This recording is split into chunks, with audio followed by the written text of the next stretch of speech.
Okay. We'll call to order the regular city council meeting of November 8th, 2021. Madam Clerk, the roll, please. Vixen. Here. Salvia. Here. Albrecht. Here. Harrison. Here. Peterson. Here. Sage. Here. Thank you. Would you now please join me for the Pledge of Allegiance? Pledge allegiance to the flag of the United States of America and to the republic for which it stands, one nation, under God, indivisible, with liberty and justice for all. Thank you.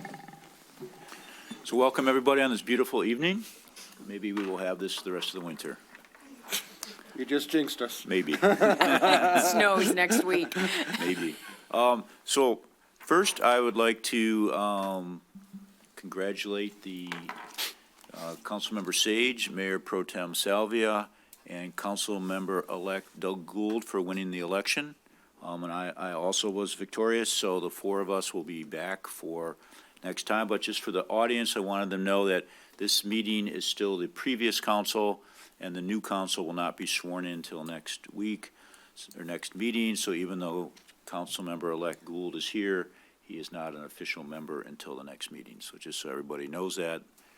I think they call this the lame duck session, but we plan on doing our business tonight. So next we have public comment, scheduled, non-scheduled presentations. Brian, is there any public comment? Just the presentation I have set. Okay, thank you. So we'll move on to the City Beautiful Commission mural on Gray Block Building, GBB. Councilmember Harrison, or is it going to be Rachel? Rachel, come on up to the microphone, please. Welcome. Thank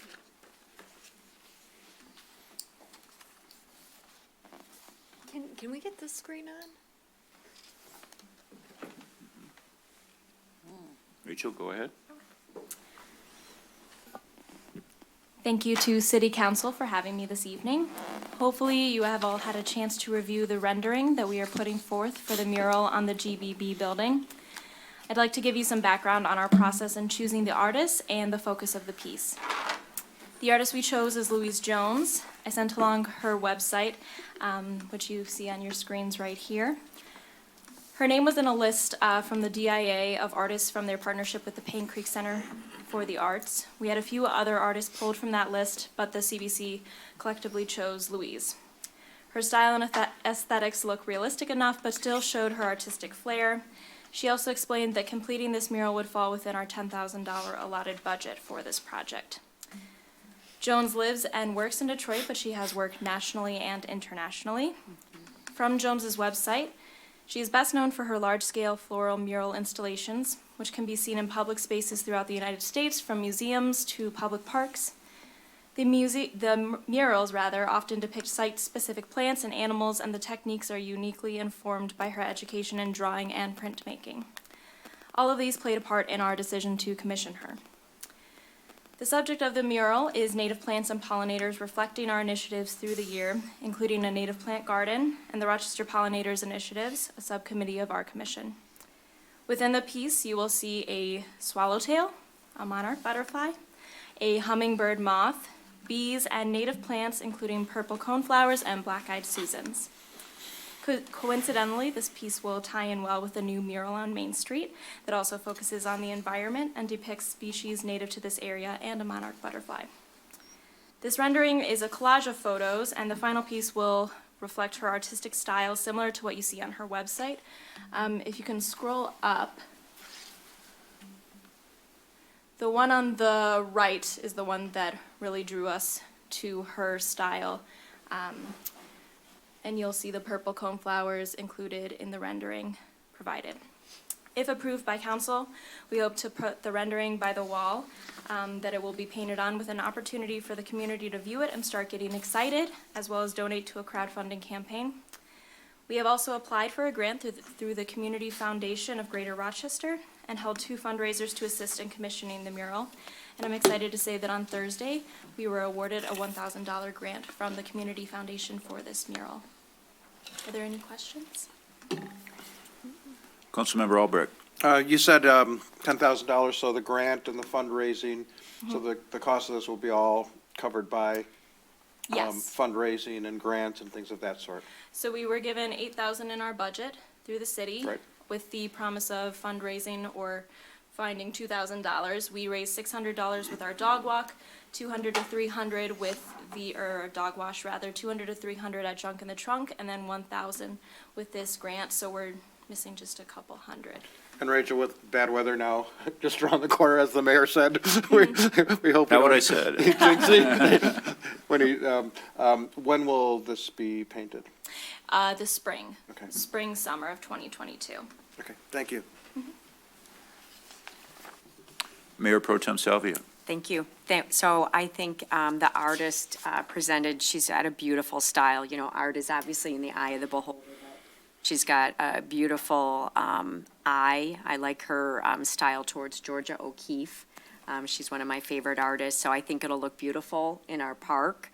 I would love to refer to this building now as like the mural building instead of the gray block building, the GBB. I think maybe we need to change our vernacular. But from my perspective, I don't know if we're looking for a motion to approve this, or how do we move forward on this, Mayor? Mr. City Manager? Motion's fine or direction? Motion. Okay, all right, well, I will make a motion to approve the mural as presented by the City Beautiful Commission with the artist Luis Jones to be completed this spring. Support. Motion by Mayor Pro Tem Salvia, support by Councilmember Harrison. Councilmember Harrison. Thank you, Mayor. I would just like to say congratulations to the City Beautiful Commission. This team has put so much work and effort into creating this, and I'm really excited to see it come to fruition, and I appreciate council's support. Very good. Madam Clerk, the roll, please. Vixen, Yes. Salvia, Yes. Albrecht, Yes.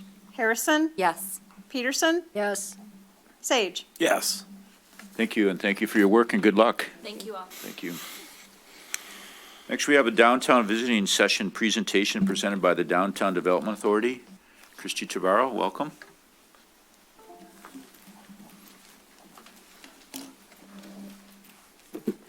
Good evening, Council. Thank you for having us here this evening. I apologize already to Councilmember Sage and Mayor Vixen. This is their second time hearing this, and the mayor is going for a three-peat on Wednesday at the DDA board meeting. So I will try to mix it up and make it slightly different to keep you engaged. Many of you, we're happy were able to attend with us for our downtown visioning session that we held at the end of September. The reason that we wanted to hold a visioning session is that many of you may recall that we did one about 5 years ago. It was very well attended, and it was a great jumping off point for new ideas for the DDA. Obviously, over the last 18 months, many of us have experienced a lot of change, whether in perspective or in our life, from what's been happening around the world. And so we thought it was a good time to check in with the community. We have goals and objectives coming up, as you are all well aware. And so we wanted to check in with the community and see if what they thought 5 years ago is still the direction that they'd like to see downtown going now, and what other new ideas might be out there. Brian, next slide, please. So just to give you some perspective, the event was attended by over 120 people, and just like the previous event that we held, we try to get people from all walks of life.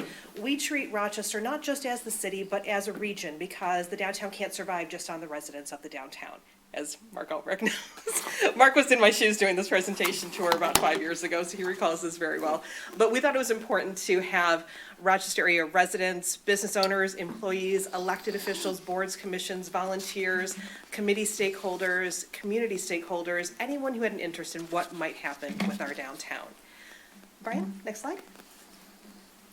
We thought it was important, we went back through and compared from the previous session to this session, that 58% of the people who were in attendance at this year's session had not been in attendance previously. We thought that was important to note because we didn't want there to be any idea that we invited much of the same crowd and they came up with the same ideas. It was interesting, as you'll see, that many of the ideas were similar to things that came about 5 years ago, plus some new things.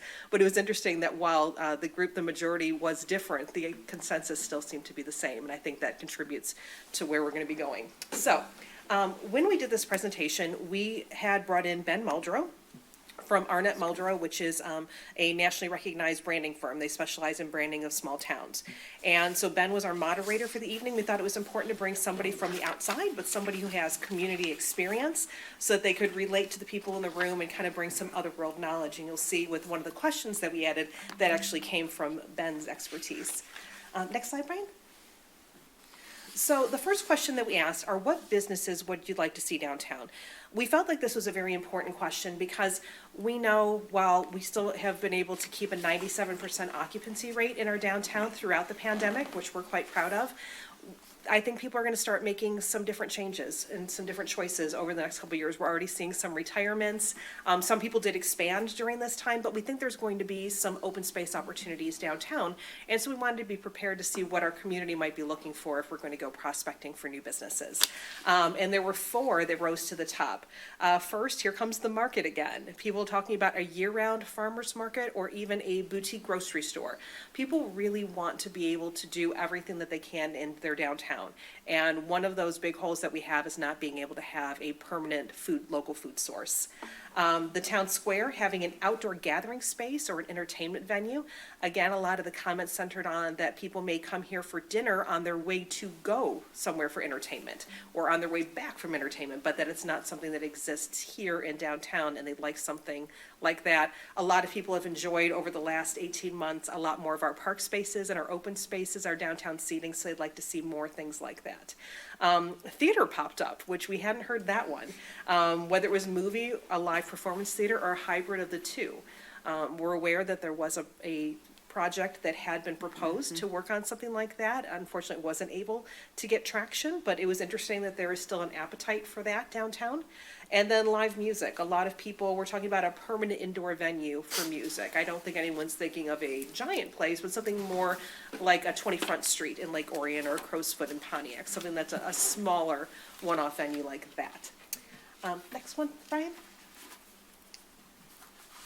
So this is one that Ben brought to the table.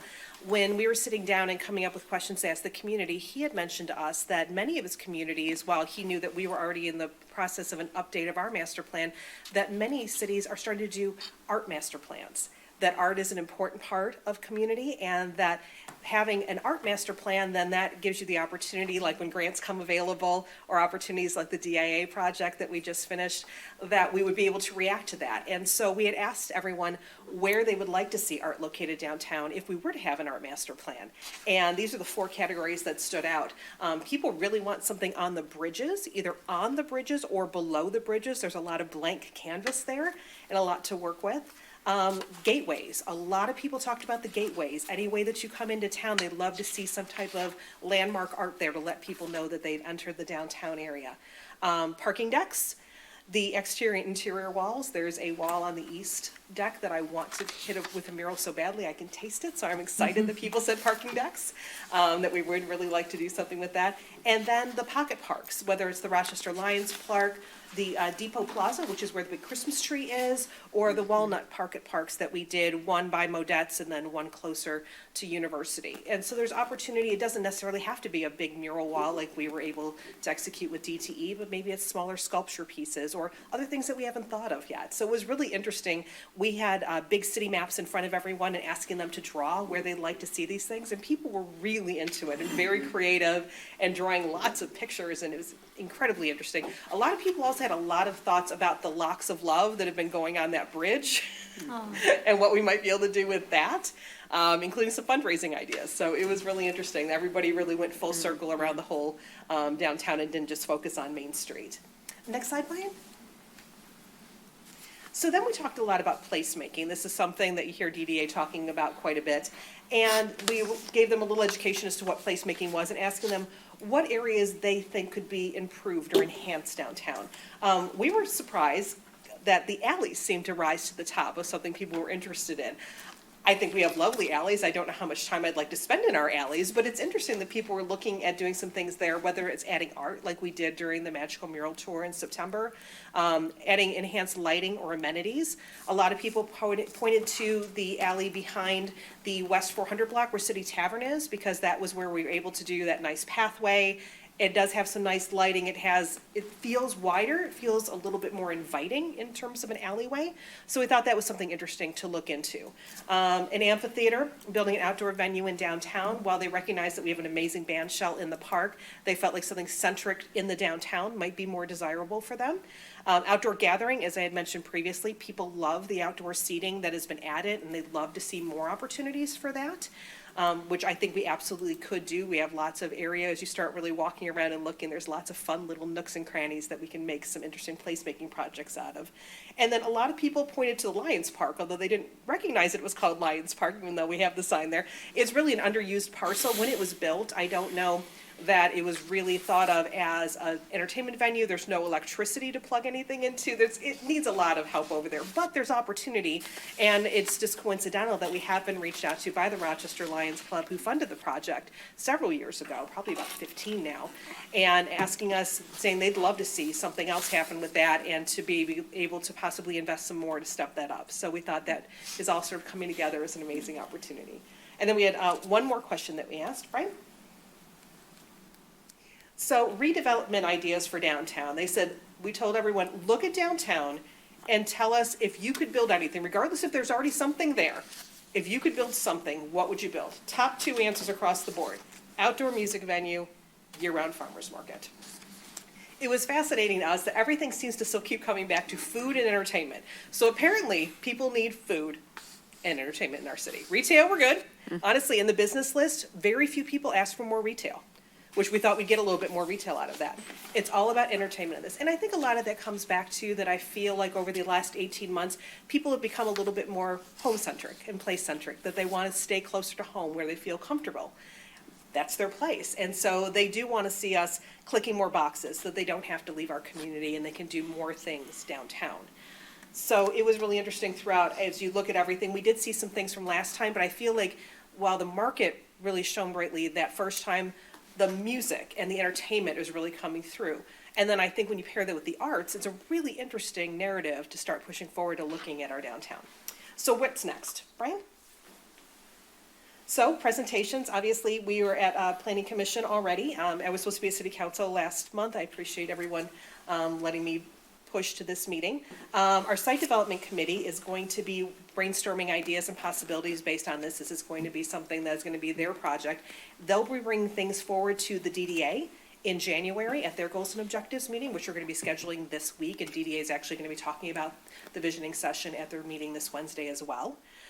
From there, we will be in budget committee meetings, and then hopefully when we come to see you in mid-March, we will have possibly some things that from the visioning session, in addition to our regular plan of work, to start moving forward and looking at some of these things for the visioning session to see if there's a way to integrate them into the other work that we need to do for our downtown. Right? And that's me. So I'm open to any questions you might have. I appreciate the opportunity to come tonight, and we feel like this is really just the beginning of an ongoing conversation you'll be seeing quite a bit of us from. Any questions for Christie? Councilmember Albrecht. Thanks, Christie, as always. I had the opportunity to attend the visioning session, and having been at the 2017 one, like some others in this room also, it was completely different. Ben did a great job. I didn't know that 58% of the people there did not attend 2017. That was an interesting statistic that I was pleased to read about tonight.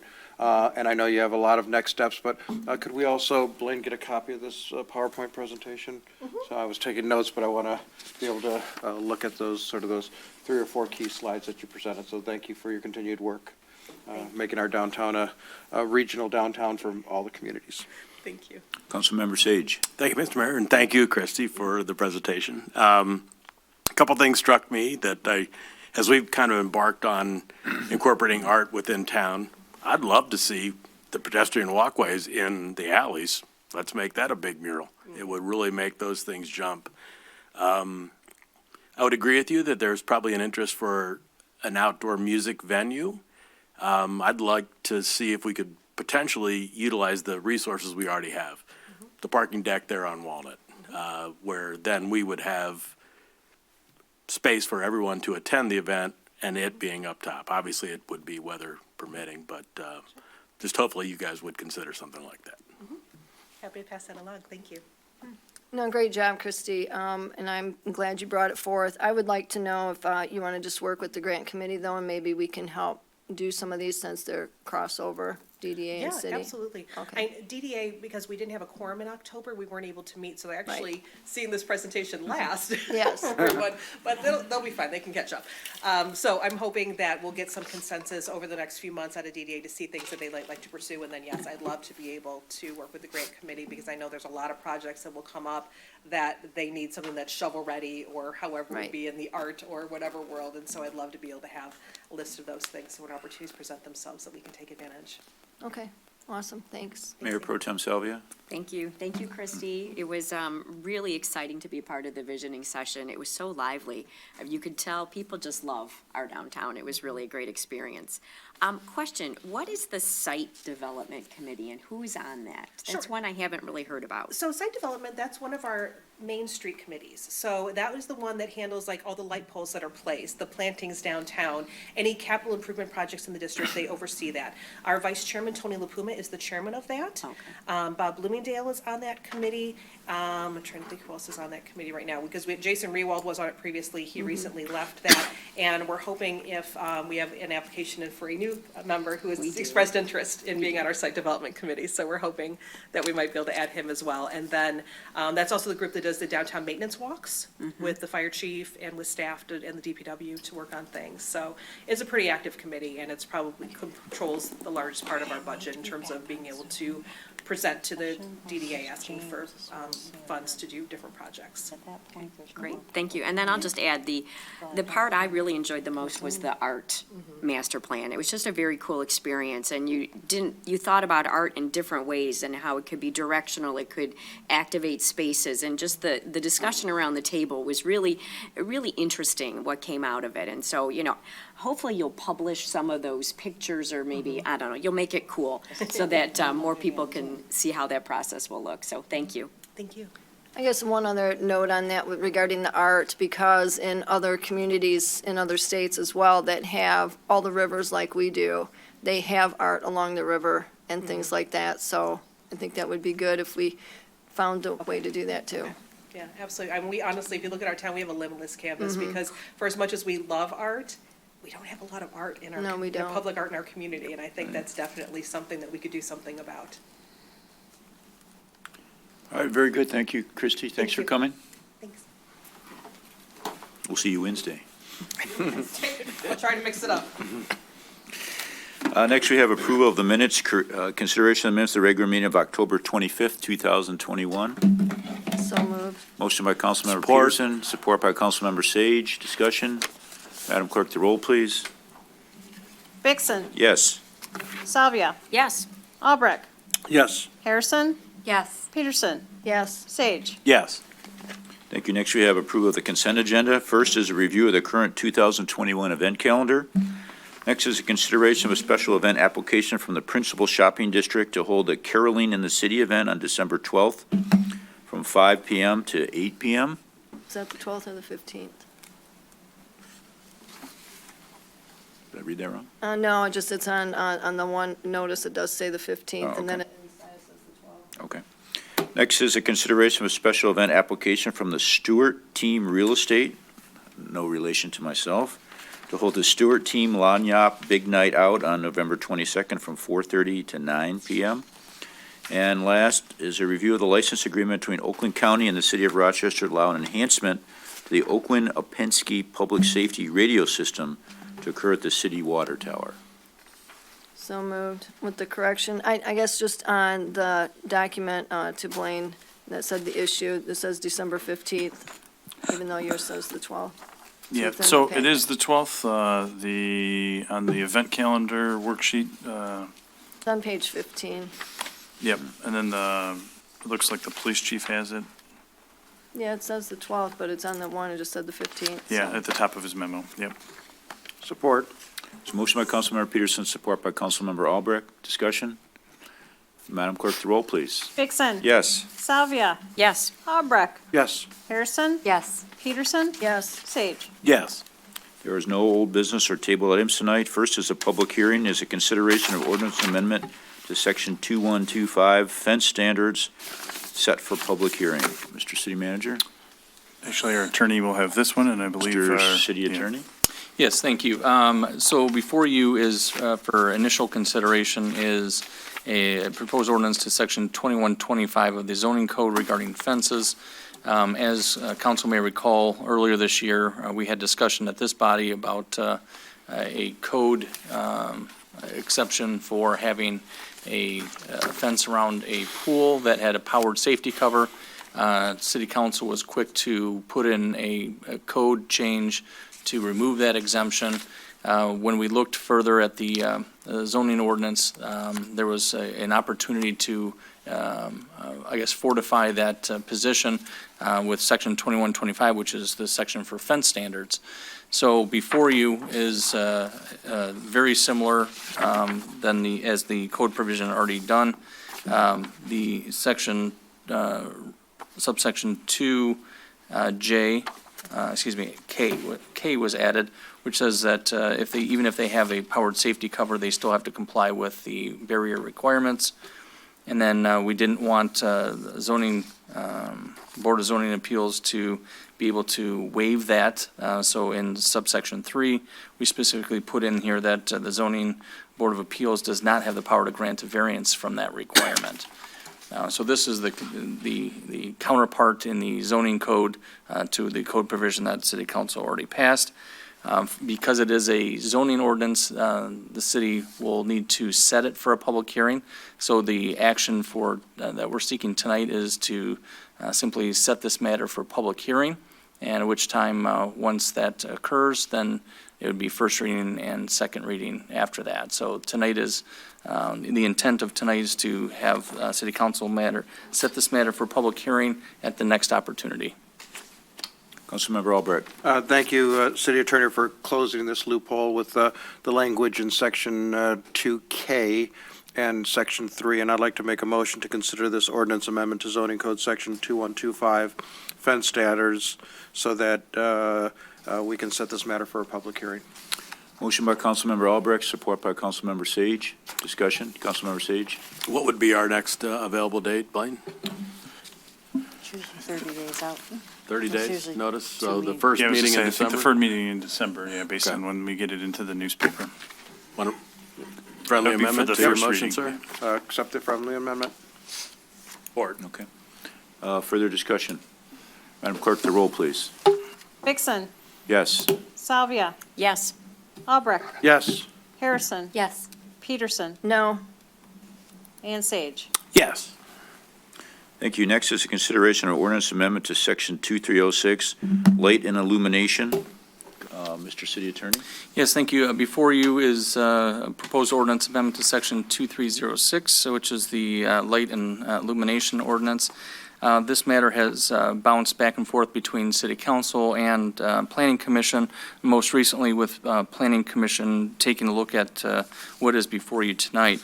The original intent of the ordinance amendment was to remove the bare bulb prohibition for enforceability issues. And that then kind of turned into a little bit more discussion regarding other types of lights.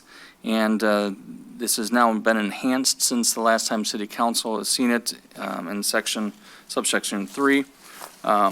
The City Council, or excuse me, Planning Commission proposed if there is a non-conforming light from a commercial or multiple family dwelling that abuts a single-family residence, that the Planning Commission thought it was a good idea to have a sunset provision, so that, because the question is, what happens to those lights? Can they keep them, can they not keep them, since they're already existing? So this would allow a period of time to have those the newly non-conforming lights to be remedied either by putting shielding, so it's directed downward away from the windowed side of a residential house, or if it was being replaced, it would then have to be replaced with a conforming situation, or if it becomes damaged or broken, they had to be more than 50% value. So it originally was considered to be a year sunset provision, so if someone had a year to To resolve that, Planning Commission moved that down to 6 months. There was discussion regarding single-family residential, the lights that you see in the subdivisions, and the decision from Planning Commission was to not have that requirement apply to residential residential lighting. So that's the exception that's set forth in new subsection 3C. So in the same vein as the fence ordinance, this is a zoning ordinance. City Planning Commission did move it for consideration for City Council. The next step would, that administration is requesting, is to set this matter for a public hearing at the next available, which would be, I guess we would do it the same time as the 12, December, the 13th Yes. of December. That would be the action we were looking for tonight, is to set the matter for public hearing. Councilmember Harrison. Thank you. I have a couple of questions on this. First, do we have any idea how many people will be affected as for non-conforming lights, and how will the public be notified about this updated potential change? And second, does this apply to Christmas lights?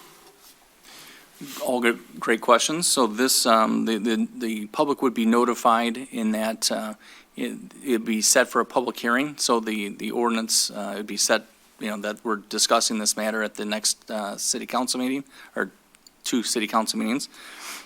So they would have an opportunity there. The public notices, say, for copies of the ordinance you can get it from the clerk's office. Once the city is gone through, assuming it passes, then there's a publication requirement. So it would have to go in the newspaper. This one is not overly complex, so I would imagine that the clerk would have this be published in its entirety instead of summaries. So it would be in a newspaper like we do with our other zoning ordinance amendments. Now, there was some discussion about, at Planning Commission, about how is this, actually, I think the discussion started here about, is this going to be is the city going to be going around checking to make sure that there's, is there any violations of this? And this is really more of a response-based, complaint-based, versus an active enforcement situation. So it would be, if someone says, hey, there's a non-conforming light, the city would take a look at it and pursue it in that fashion. So it could be that there's non-conforming lights that wouldn't ever have to be changed if it's never an issue with the shielding issue.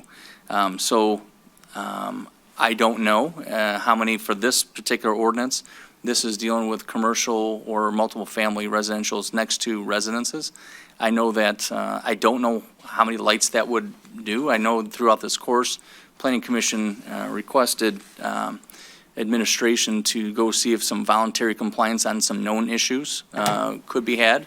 And I'm pleased to report that that did happen on a few occasions, that the city actually had some concerns raised, and so compliance and compliance doesn't mean necessarily you have to have a $500 replacement light. It could be simply adding shielding, which is what some of these non-conforming light owners did, and so that was good. So I don't know if I answered all the questions. I think I did. The Christmas lights. Oh, Christmas lights. Yeah, this would, I guess if this is dealing with commercial and multiple family residential, Christmas lights generally would never approach the light, the restriction. There's, regardless of what we do, there's already a 1-foot candle limit for lights. So a Christmas light would not, I don't think would ever reach a prohibition. Even the Griswolds? They lost power, though. Well, I was reading that some of them were like if they were flashing or going on and off, and I know sometimes people have those lights change on their house, they'll change different colors. I was reading that wasn't allowed, so. And then I think there was a 5-foot rule, you can't be 5 feet from another property line, and I know sometimes with lights, or like those like little things you stick in the ground that have lights and they twirl or something, those might not be in compliance either. So I just wanted to make sure that this doesn't hinder our holiday spirit. No, and I think that's, I think the 5 foot may be where the light is measured at. Above the ground. Above the ground. Oh, okay. That's where the fire chief would have his lightometer to take I think that's the 5 foot that you're referring to. And I do believe that the lights are otherwise, like Christmas lights, or other temporary, yeah, so in subsection 4, the existing language, I believe that would probably be other temporary lighting. Okay. But I thought there was another, Section 1D says light fixtures shall be located at least 5 feet from every property line and should be directed and shielded to cast light away from adjacent properties and streets. I think that's what you were referring to, That Counsel. is. Well, and 3A is regarding the residential use.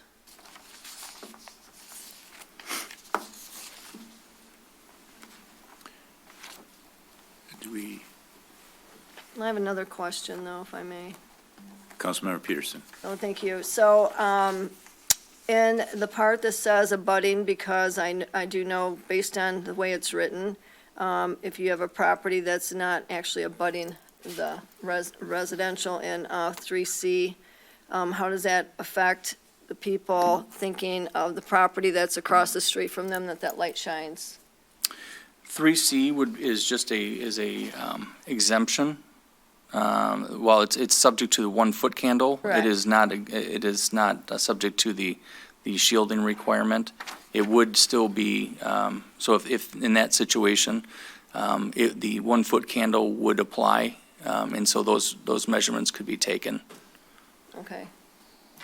Just wondering how that would remedy some of the situations that have been brought before us, because it doesn't seem to, because this property is really not abutting it, it's actually across the street. So it's not behind it and not beside it. So the C applies to single family, it takes that out, but as far as if there was a commercial or multiple family not across, not Right. abutting it, I think yeah, you're right, it says abuts and faces. So that would be, I think that would then fall under the 1 foot candle requirement. So they still, regardless of shielding, you still have to comply with the 1 foot candle limit.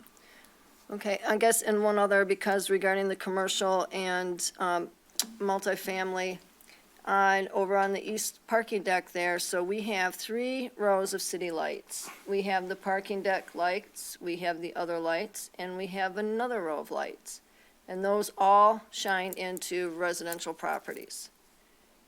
And you can, it's just the way it is. I mean, we want the parking decks all lit up, and that's fine. However, like right next to that, you actually have all the hook and bell lights, and then you have another row of hook and bell lights. And I'm wondering, how many lights do we need? That's just in front of the houses. There's 3 rows. So I took a picture of it, and it lights up like, a runway there. So, and those are the ones that I was bringing up before, because I know they're part of the city, but they're also in front of the residential housing. And I don't think that we need 3 rows of lighting now that we have the parking decks that actually light up everything. Because those are at a different height elevation than the hook and bell, which actually go right into the windows of the bedrooms. Even on University, same thing, so.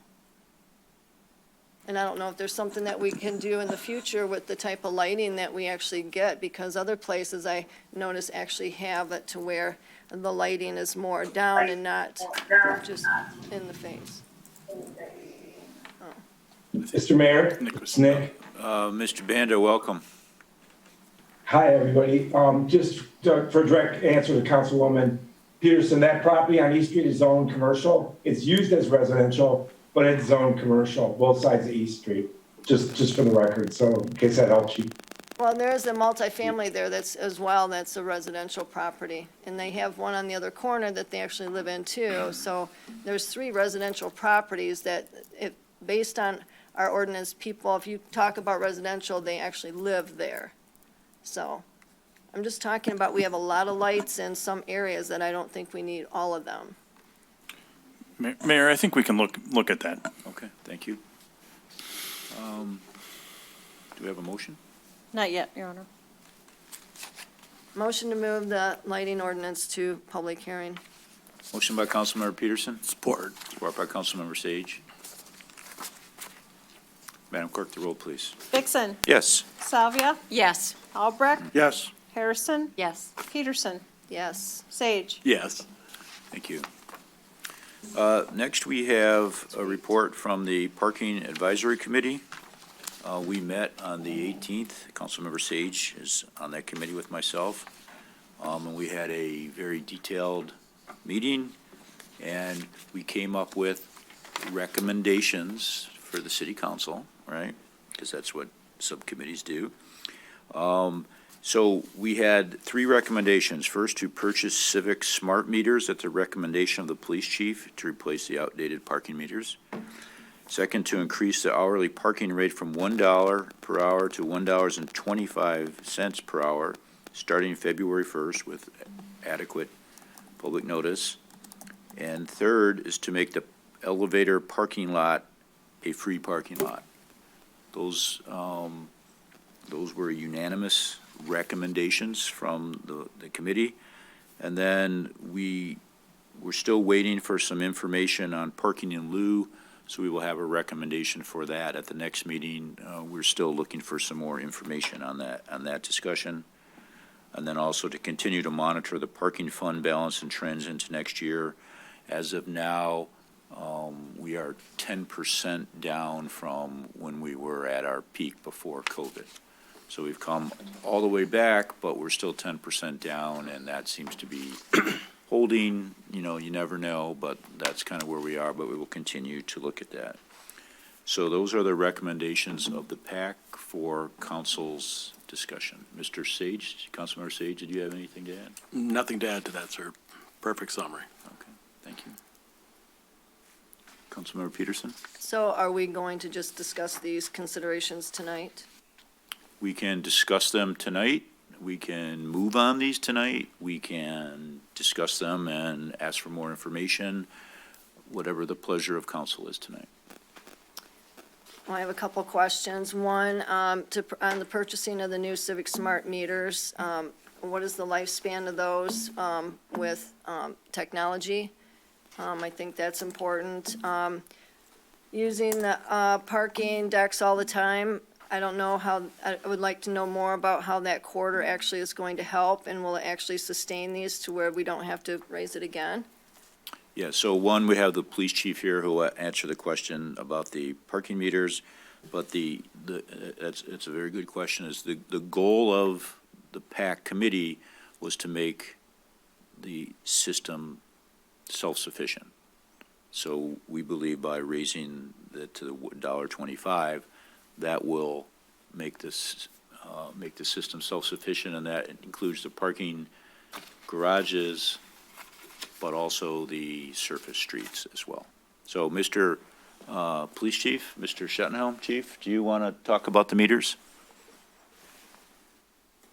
Sure. I will say that in the next upcoming council meeting, we'll have a full report that actually detail that purchase and what was looked into in selecting Civic Smart. But to answer the direct question, 5 to 10 years is the anticipated lifespan. There isn't so much of a worry about the technology from this 2G to 4G issue that we're going through right now, but just the lifespan of the meter itself is forecast to be between 5 and 10 years. Okay.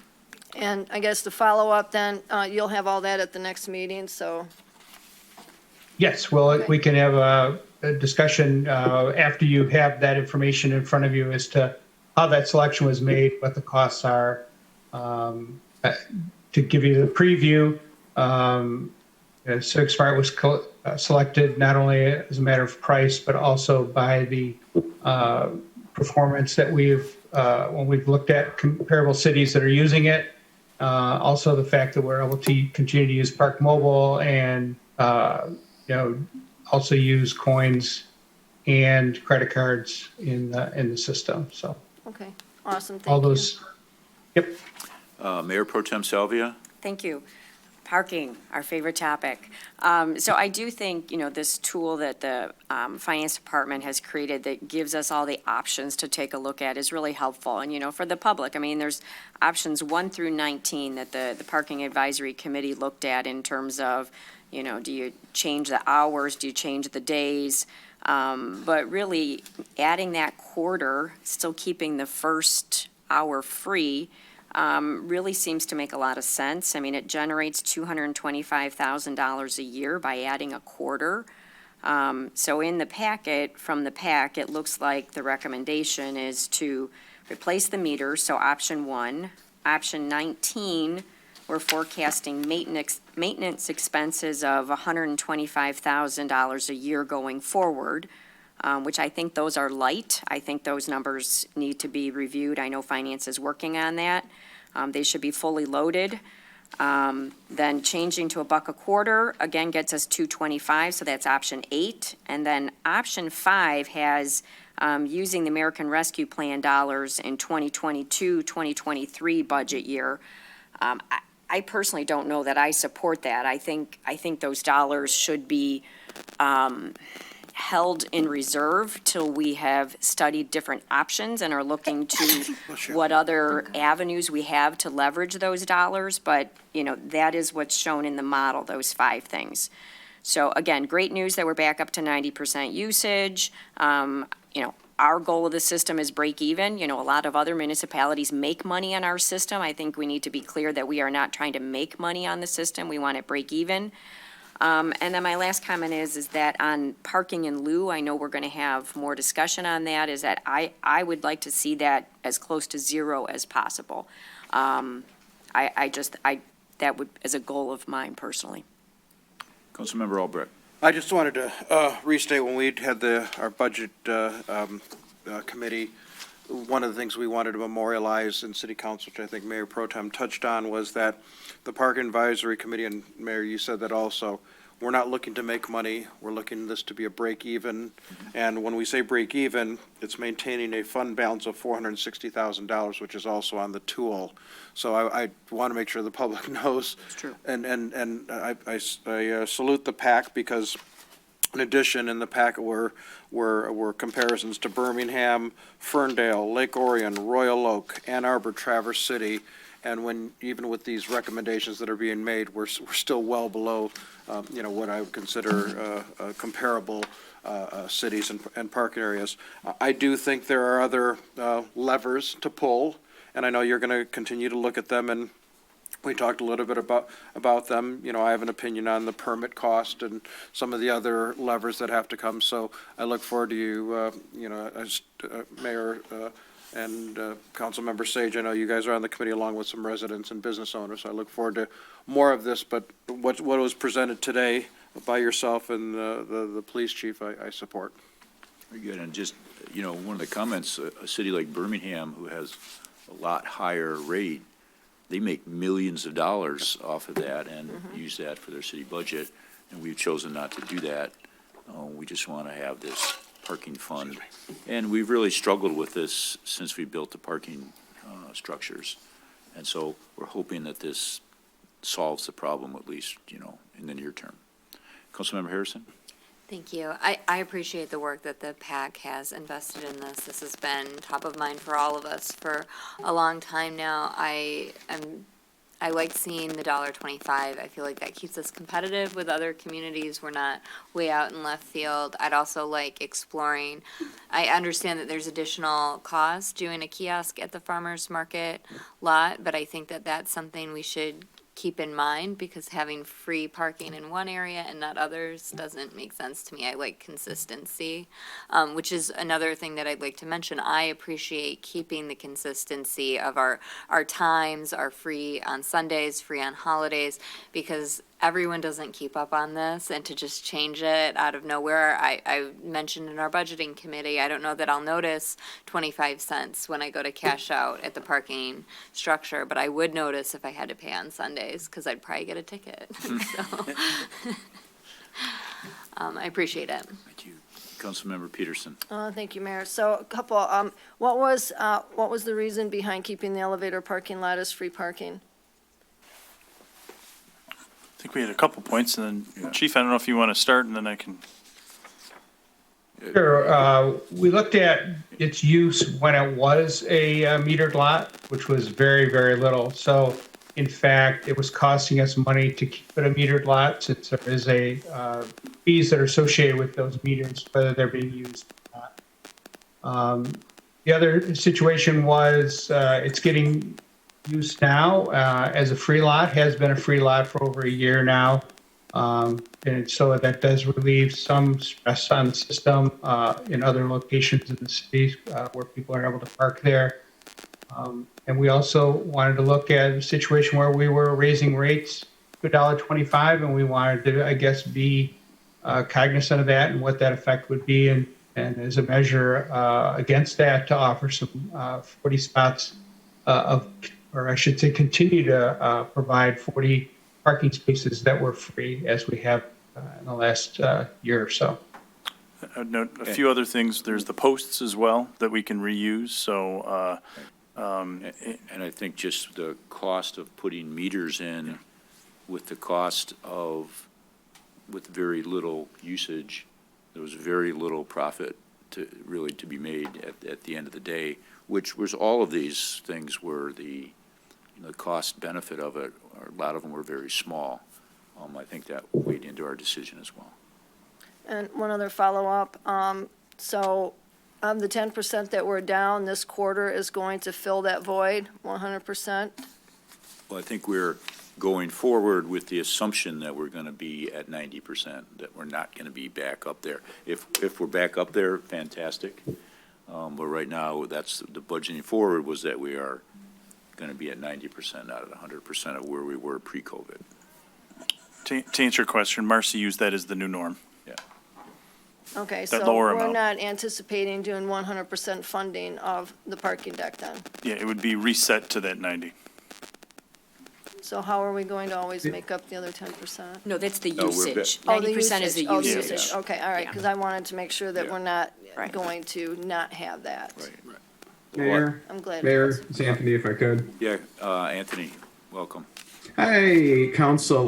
Just one thing I wanted to make sure to hit on and clarify for that, and that's where we look at down the road in the model, right? We're looking at what's the target at the end of the 3 years, and the thing that's important is we're seeing a pretty steady when I'm running all the numbers and the usage. We're right at the 10% down, and it's not bouncing much from that week to week at all for the last 6 months. So that's where we updated, and I took those projections forward to say, okay, well, we know that's at least a baseline, right, of where we're at. And when we look at like the ARP dollars next year, and that we're not getting any of the funds until October again next year. And that's going to give us, during the discussions, a whole nother year of information and data and seeing what's happening in the system. How are the changes? Are we still at 90 over another year? Is it changing from there? And do we need to make additional tweaks? Because if the discussion on the pay in lieu becomes important, because if you don't, if you drive usage to the system, then you're not needing. It fixes itself, right? The whole issue is because it's down at 90%. If it was at 110%, we would be fine. So that's where we're looking at those to say, okay, well, how can we strategically make some choices to get more users to the system so that when we look at this and revisit it every quarter and then during all the PAC meetings, we can make sure we're where we're at and fixing that long-term funding. And this keeps us, when we look at the end of the 3 years, still above that 460 on the fund balance policy. Thank you.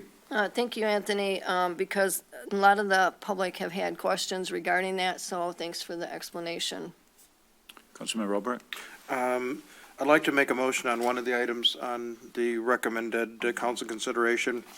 I'd like to make a motion to increase the hourly parking rate from $1 to $1.25 starting February 1st, 2022. So we can provide the public with adequate notice. I'd like to hold off on the civic smart meters until the chief of police makes his presentation at the next meeting.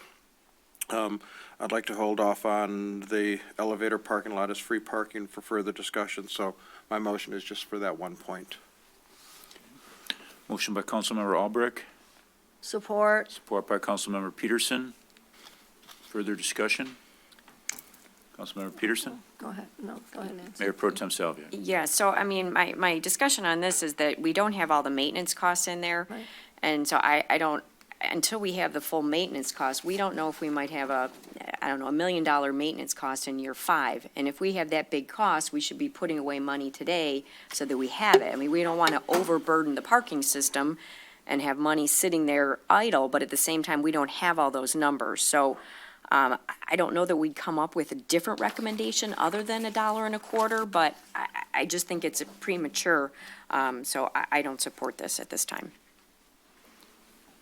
Councilmember Harrison? Thank you. I would be supportive. I'm always saying bite size, start small and build up from there. So if we want to increase it to $1.25, I would be in support of that. And if it needs to be $1.50 next year, then I'd rather look at it then. But I think to Councilmember Albrecht's point, we need all the time we can to notify the public about this change and then to do it in small increments as opposed to all of a sudden you have a $5 fee when you go to leave as opposed to small bites. Councilmember Sage? Thank you, Mr. Mayor. So my question would be for Finance Director Maggio. With regards to the capital maintenance estimations here, would that speak to Mayor Pro Tem's question about what we're seeing or slated for maintenance? Mayor, if I can? Yes, I'm sorry. So Yes. the 125,000 is from the original pro forma that was done. That was taken out for 15 years, saying that we need to get about 125,000 to cover the maintenance. It helps cover depreciation, putting money away for future year expenses because the decks won't be expensive necessarily now, but make a repair in year 15 and you're going to be happy you have the money in the bank for it because it's going to be significant. So that's where we're at. We're in year 5 from the pro forma now, and that's where City Manager Wing and DPW and that we've been working over the last year or so, getting the updated CIP and getting one going for it, looking at the Pacer ratings, looking at the maintenance schedules, and getting those put down for the next 5-year plan. I don't have a date for you at this moment of when that will be completed, but we can I can certainly get with City Manager Wing and get a hard date set down for that. Thank you. And Anthony, the maintenance is for the parking structures as well as the surface lots. streets, correct? That is correct. Yeah, the maintenance, that 125 number included the decks, these maintenance for things like striping, pole replacements, meter replacements, all those sort of things. So if we look at just roughly saying it's been 5 years, so you would say, hey, we should have $625,000 in the bank. And we're looking at, a couple $100,000 for the meter replacement. Look, we've been putting money away for it. We're good to go. Obviously, COVID burned down through all of it.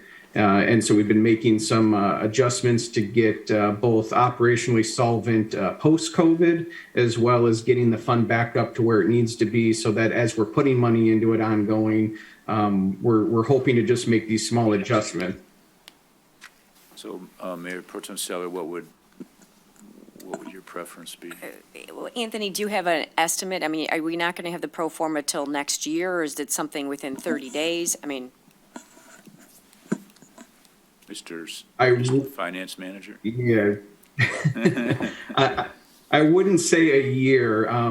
Getting the Pacer ratings and what we need to do and scoring it was the big to do for that one. So right now we have the ranking on what we need to do, and we have the maintenance schedule on what we should need to be doing with the deck. So what we're going to do now, since the engineers and everyone did all of the ratings, we just have to put that into a schedule.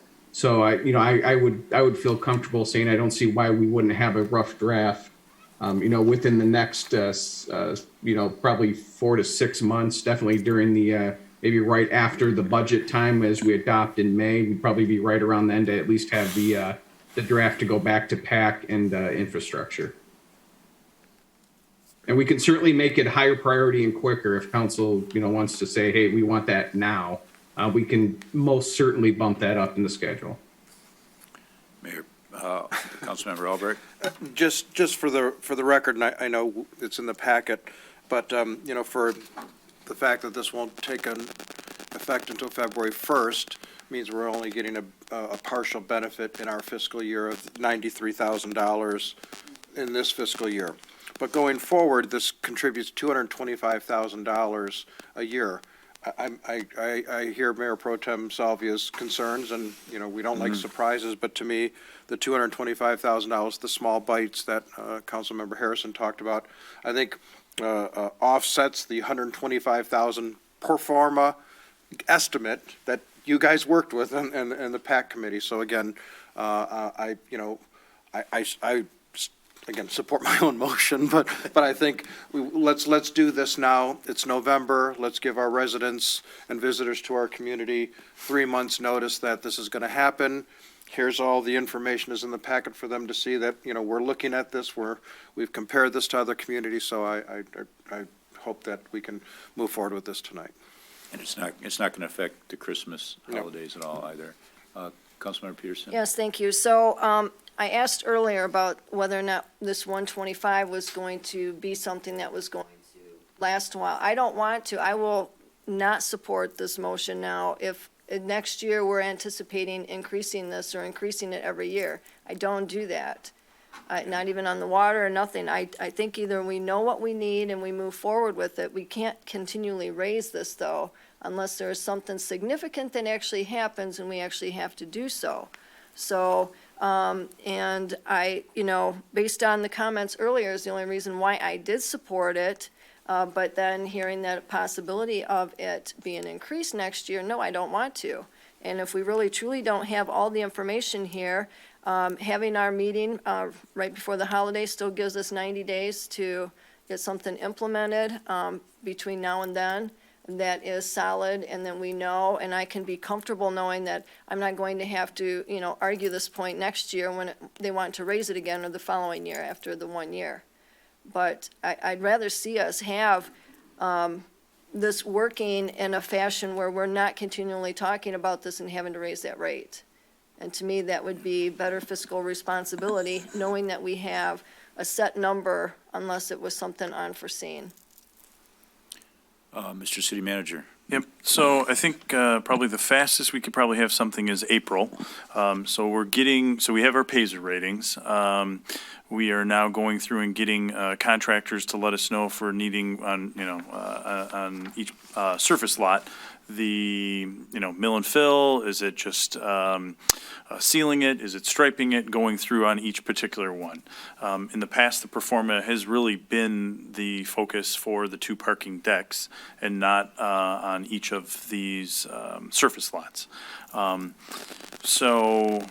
think I would feel comfortable saying for the 2, and this is how we've kind of looked at it with a multi-year budget, so for this current budget and then the 2 future ones, that we would be, comfortable at that $1.25. However, looking at a longer term, I think as we get past 2 or 3 years, we're going to be looking at some, I think maybe 1 reconstruct, several mill and fills for some of these, the life expectancies for our surface lots. Clearly, we're still at the beginning stages of our parking decks, so there's not as much, but, we will continue to have them inspected, and there's also more maintenance, just as if it was like a brand-new car, the first couple of years, you're still doing the oil changes and rotating the tires, so there's basic stuff, but there's not the cost. So probably, I would say, after those next 2 years, so I would feel comfortable with our current fiscal year, if this was to go into effect as of February, and then through the end of fiscal year 23-24, that we'd be able to stay at that $1.25 rate. Again, there's other levers here other than the rate that we've, that have been talked about. I think there's 19 altogether.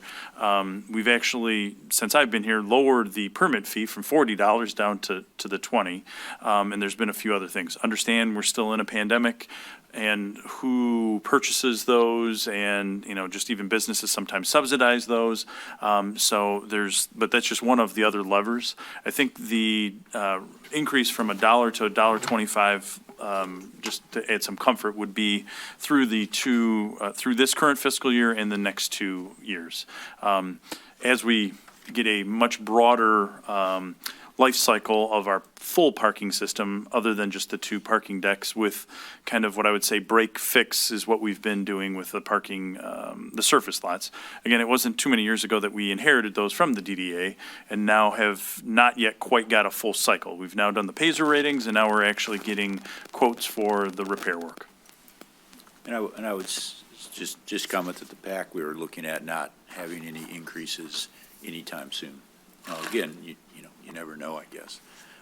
Mayor Pro Tem Salvia. Well, I know at our next council meeting, we're going to have a discussion on parking, because we're going to talk about the parking meters. So, I had thought we were going to make decisions at that meeting, so I don't know if there's an opportunity to table the motion that's on the table until then. My concern is we may keep it at $1.25 for a couple years, but if we don't, maybe it needs to be $1.50 so that we're not increasing it at a higher amount, because if we're not saving today, we won't have more money later. So I just want to make this decision right, because it's painful to people when you keep changing the rates, and it's a pain point. So I just want to get it right. Well, then I would support tabling it to the next meeting. I mean, if that makes people more comfortable. Mayor, Council Member Peterson. Thank you, Mayor. So regarding the plenty of adequate notice, I actually think that instead of this February 1st date, it should be April 1st, because then we can have notification in our quarterly newsletter, and then it gives everybody the opportunity then to have that. And then then everything is quarterly when we make things. If we make these changes, anytime we do anything like this, they should be quarterly, so they will hit our newsletter. They'll hit all of that to where we are serving the public that way. Mr. City Manager. Yep, so long as council makes the recommendation or a decision at the next council meeting, we would be able to get it into the winter newsletter. Clearly, we'd be hitting really close to the spring one if we looked at an April one. So I guess I would recommend either way to target it so that we'd either hit the winter one so that there's enough time for spring when it would go into effect, or hit, in probably April or May so that we could get the spring newsletter. But the decision most likely would need to be made in early March so that we would actually get it into the spring newsletter. Okay. Further discussion? Does the maker of the motion support tabling? Listen, I'm not going to die on my sword here. I just think the PAC has done a great job. We've looked at these levers. It was presented to us, doing it piecemeal, one here, getting the report from the police chief next meeting. We can look at it then. Again, if we want to table this to the next meeting, I'm not going to lose any sleep over it. I just wanted to, I'm always concerned, as Councilmember Peterson, of giving public as much notice as possible. So I thought this was well thought out. I've been looking at these numbers, for the last year through the budget committee. I thought this, of all the recommendations that PAC had done, and I think I'm going to support when the police chief brings his report next month of the replacing the meters. I'm going to support that also. You guys have done a lot of great work. It's not just you, Mayor, and Councilmember Sage. It's business owners. It's residents. So I thought it was a good recommendation. Again, if we want to table it till next meeting and we address both of them together, I'm fine with that. We would need a motion, Your Honor.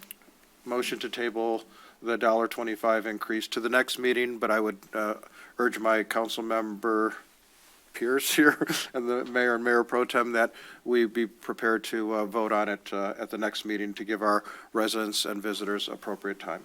Thank you. I think that's a good policy. So motion by Councilmember Albrecht, support by Councilmember Sage to table this motion to the next meeting. Madam Clerk, the roll, please.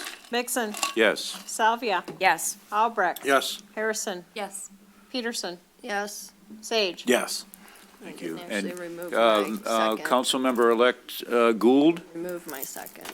Oh, then, Yeah. correct, yeah. I did not I was just gonna say, remove my second. Councilmember-elect Gould, we wanted you to get in on the fun at the next didn't meeting. get to vote on that one. Yes. Yeah. So there was a motion to table the whole motion. Right. Right, Right. okay, So your second still stands. okay. So we all set on that? Well, Okay. I just think it's very important that when we do that, we look at April 1st as the date, and actually have all the numbers so we know. I don't think it's fair that we know right now we're gonna do it for just 2 years and then possibly need more. I think we really need to do this right. This is too big of an expense because, we had $1 million almost come from the DDA. So I don't want to see that happen again. Again, we won't have all those numbers for a 5-year or a 15-year plan, so, we'll get as many numbers as we can. This motion will come up Yeah. next meeting, and then people can do what they may. Okay, next we have the 2021-2022 Winter Maintenance Agreement between Rochester and the Board of County Road Commissioners of the County of Oakland. Mr. City Manager? Yep, so annually, either myself or the Public Works staff comes before council.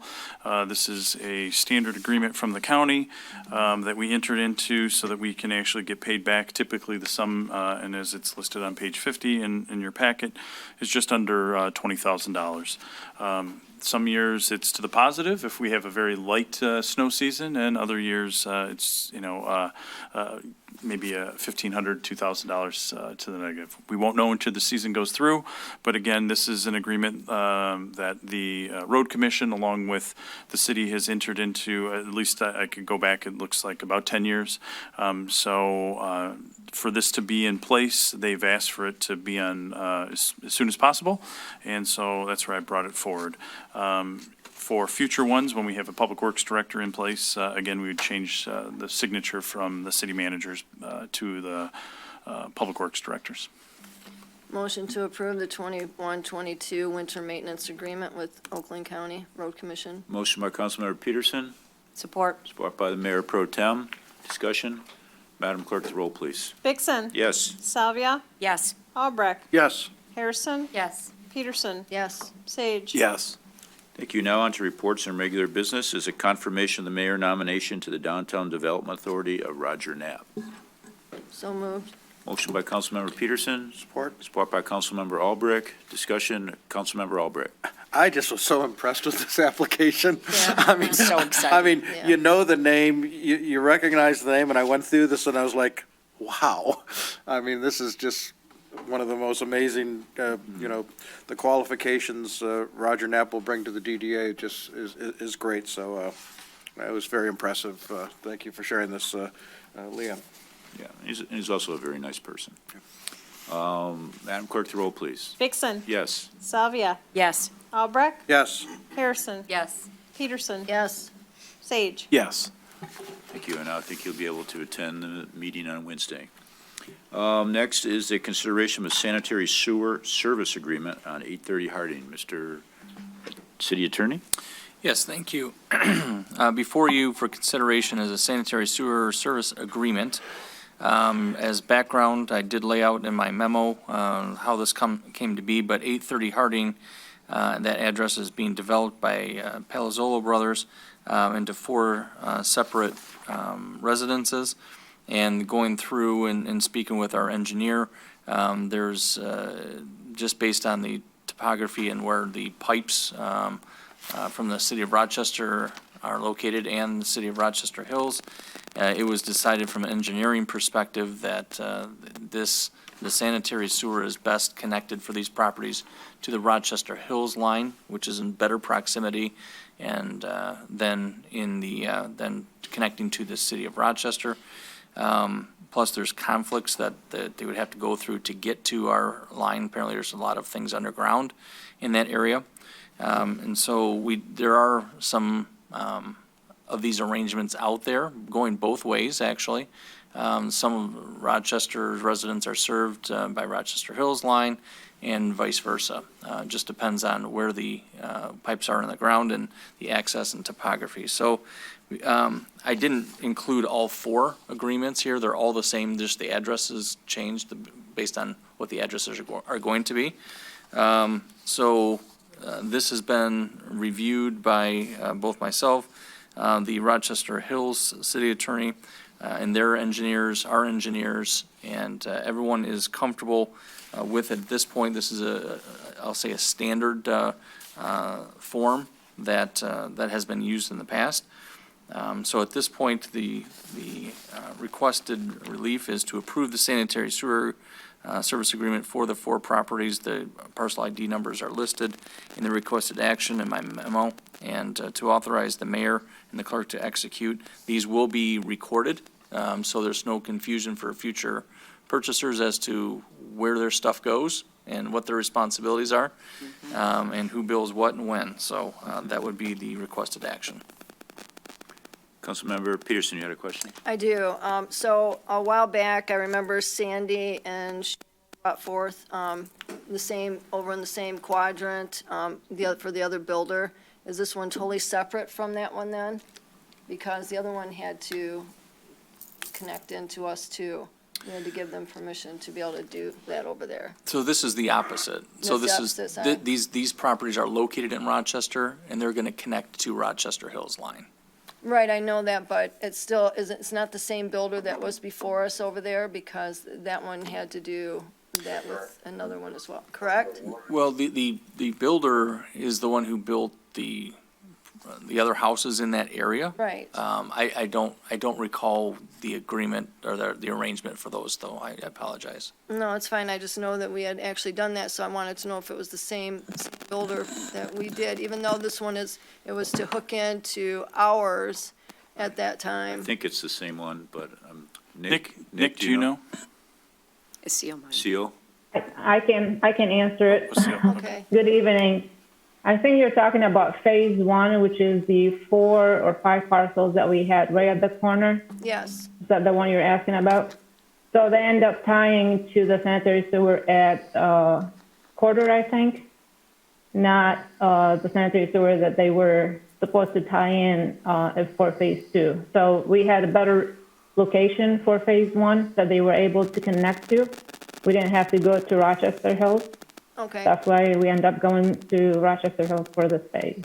No, I just wanted to make sure I remember we had done something over there, so, okay. I'll make Yep, a, you're right. all right, I'll make a motion to approve. Motion by Councilmember Peterson, Support? support by the Mayor Pro Tem. Councilmember Harrison. Thank you. I have a question about how many other instances of this scenario do we have within the city?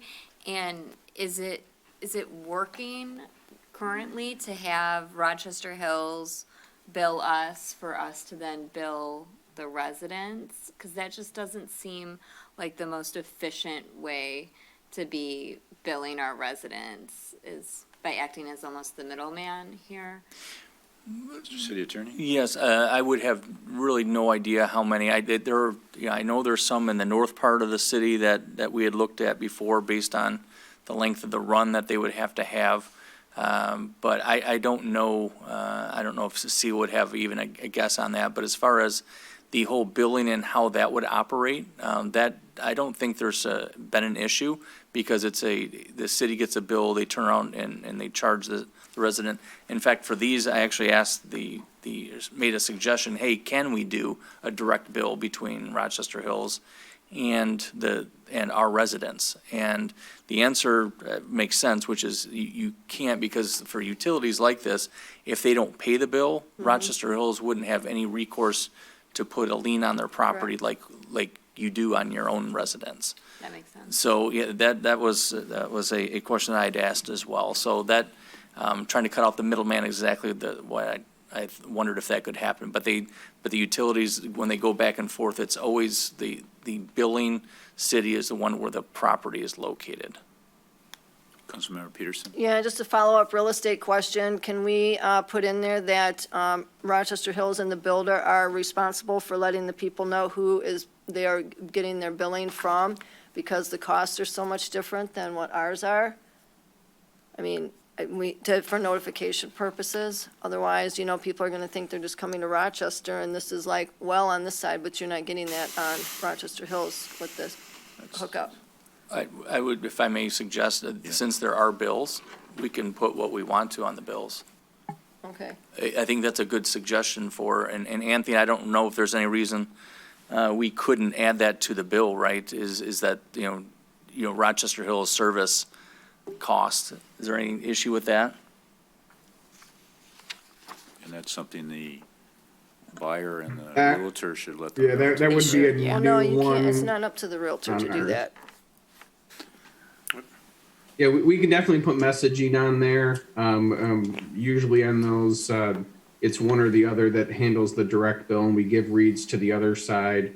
So I'd have to see with, but yeah, we can put any messages we want on the bills, but yeah, the rates are definitely different, so I'd have to see how the Hills would like to get reimbursed for their sewer rates.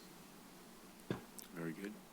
Further, No, just Councilmember one, Peterson? it would be really simple. The builder's the one who's building those. They're the ones responsible for letting the purchaser know where the water and sewer is coming from. So I think it's a small ask to have them stay on top of that there with those 4 lots that we're doing this for. Very good. Madam Clerk, the roll, please. Vixen, Yes. Salvia, Yes. Albrecht, Yes. Harrison, Yes. Peterson, Yes. Sage. Yes. Thank you. Next is a construction update presentation by Ms. Aseel, Mr. City Manager. I was going to say, I've been working with Aseel, and she said she's got a few slides, a couple of the photos of the various projects that we're working on as we're coming towards completion. And if you haven't been out there, or if you have been out there, you've seen them continue to work as we're trying to get everything completed before the 15th of November, which is the typical date when the asphalt actually plants close. So, Aseel? Aseel? And then I think, Brian, Yeah, you're probably going to so- have to give her the ability to share her Allow screen. me. Yeah. Yep. So I was there this morning. I was on site this morning. And I did take some pictures. I just want to share them with you. Let me see if I can do that. Can you see my picture? Yes. Yep. So this is basically Mahaffey this morning. This is right at Gary intersection, looking south. As you can see, the road is paved. All the underground utilities are installed. All the sidewalks, driveways, concrete curbs are complete. All 3 layers of the asphalt are placed.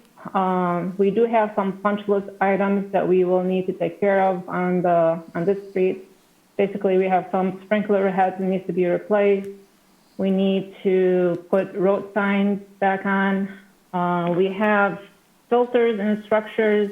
These were installed during construction to capture sediment, where we have the black fabric right at the corners where the structures are, so he needs to remove those.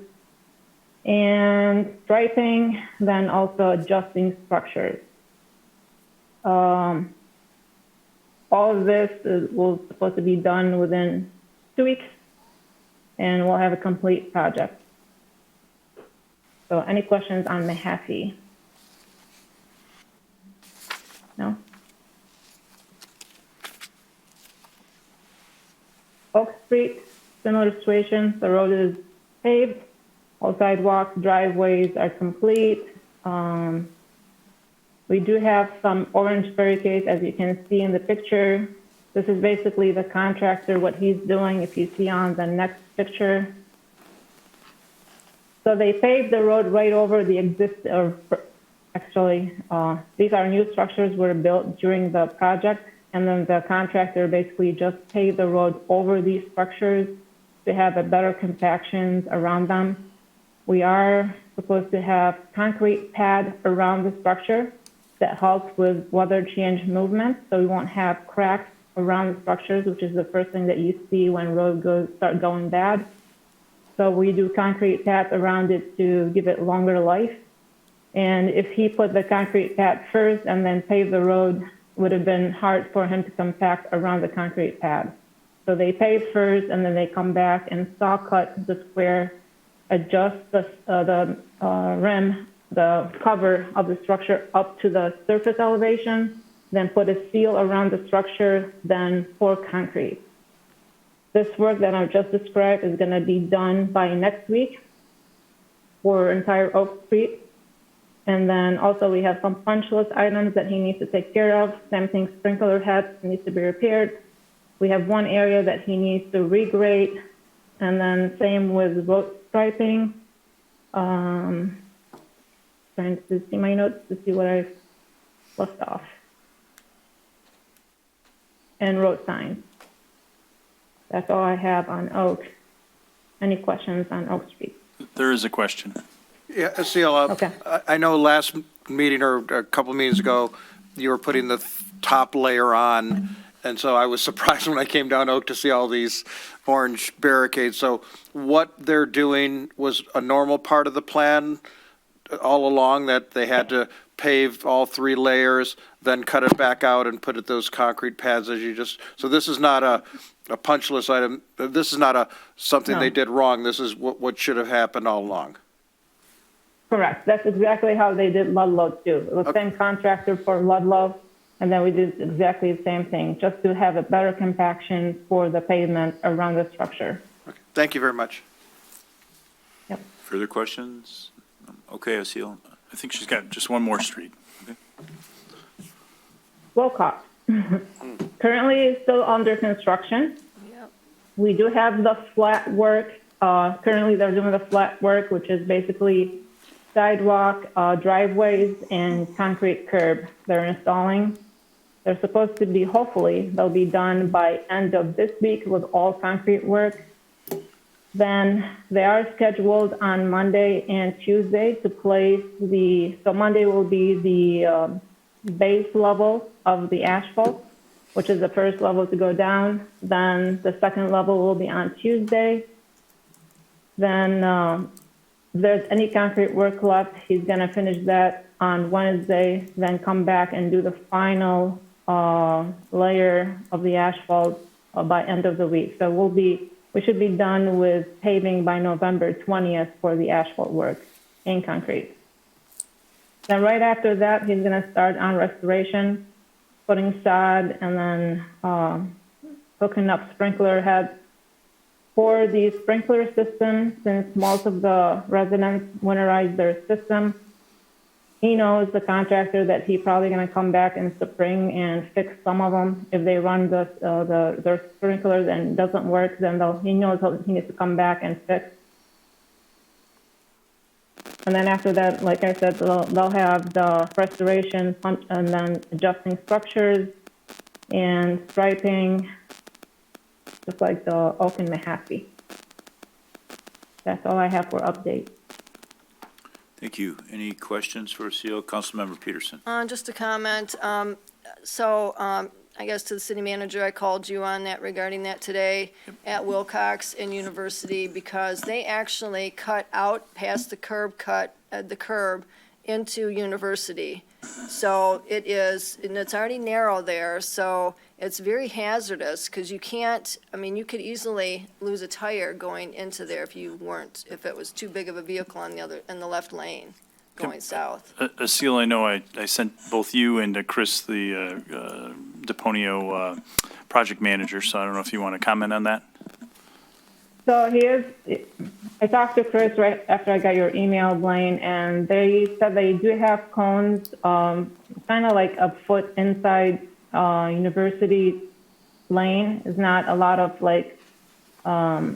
overlapping with the road. It's just a foot inside the lane, and then he's protecting it from traffic by putting the cones, and then once he's ready to pour the curb around the radiuses, they will do what they did on Oak Street intersection at University. They will have to shut down one lane for the concrete till it cures, and then they open up the lane. Okay, and I'll argue the point that the little cone that they have there is down inside the hole, and it's not out on the roadway at all. It's inside the hole, and it's deep there, so. I will make a comment of that. That should be along the edge of the pavement. Yeah, no, it's I not. will It's let 'em down. know. Thank you. Yep. Further questions, comments? I'd just like to say the work done in Mahaffey, which is right near where I live, I thought was, done well, done on time with the minimum amount of upset to the neighbors. So I appreciate that. So glad it's done. But That's how construction is. I thought they did a good job. So thank you, Aseel. Yep, thank you. Okay, on to reports from various boards and commissions. A report from the OPC, Mayor Pro Tem Salvia. Certainly. So OPC met on October 28th. They are getting ready for their annual giving campaign. The theme this year is 1,000 candles can be lit from a single flame. And so with each class program, home-delivered meals and transportation rides, the OPC is able to spread light, joy, and hope in our community. So much like a flame lighting candle after candle. That's going to be mailed out mid-November to all 3 communities, so that's about 28,000 households. Speaking of the reach and the impact on the OPC, for the 2021 fiscal year that ends in September, they delivered 98,155 meals, so almost 100,000 meals. And there were even 7 new clients added to Meals on Wheels just this past week. All right. There is an Artisan Market, November 13th, so that's kind of a new market there at the OPC, 9 to 4, 75-plus local artisan crafters. Public is welcome, so come do some holiday shopping. You don't have to worry about getting anything off a container ship. We have plenty of stuff you can buy for Christmas right here locally. And so just really a lot of usage and people participating at the OPC. Thank you. Very good. Good comments. Thank you. Next is a report from the Planning Commission. Councilmember Sage. Thank you, Mr. Mayor. First thing we considered at the last meeting was a site plan to remodel the State Farm Insurance Agency there at 415 West University. Some minor revisions were recommended, and we've moved that to the next Planning Commission meeting. We then considered some concepts from one developer for the Solaronics property.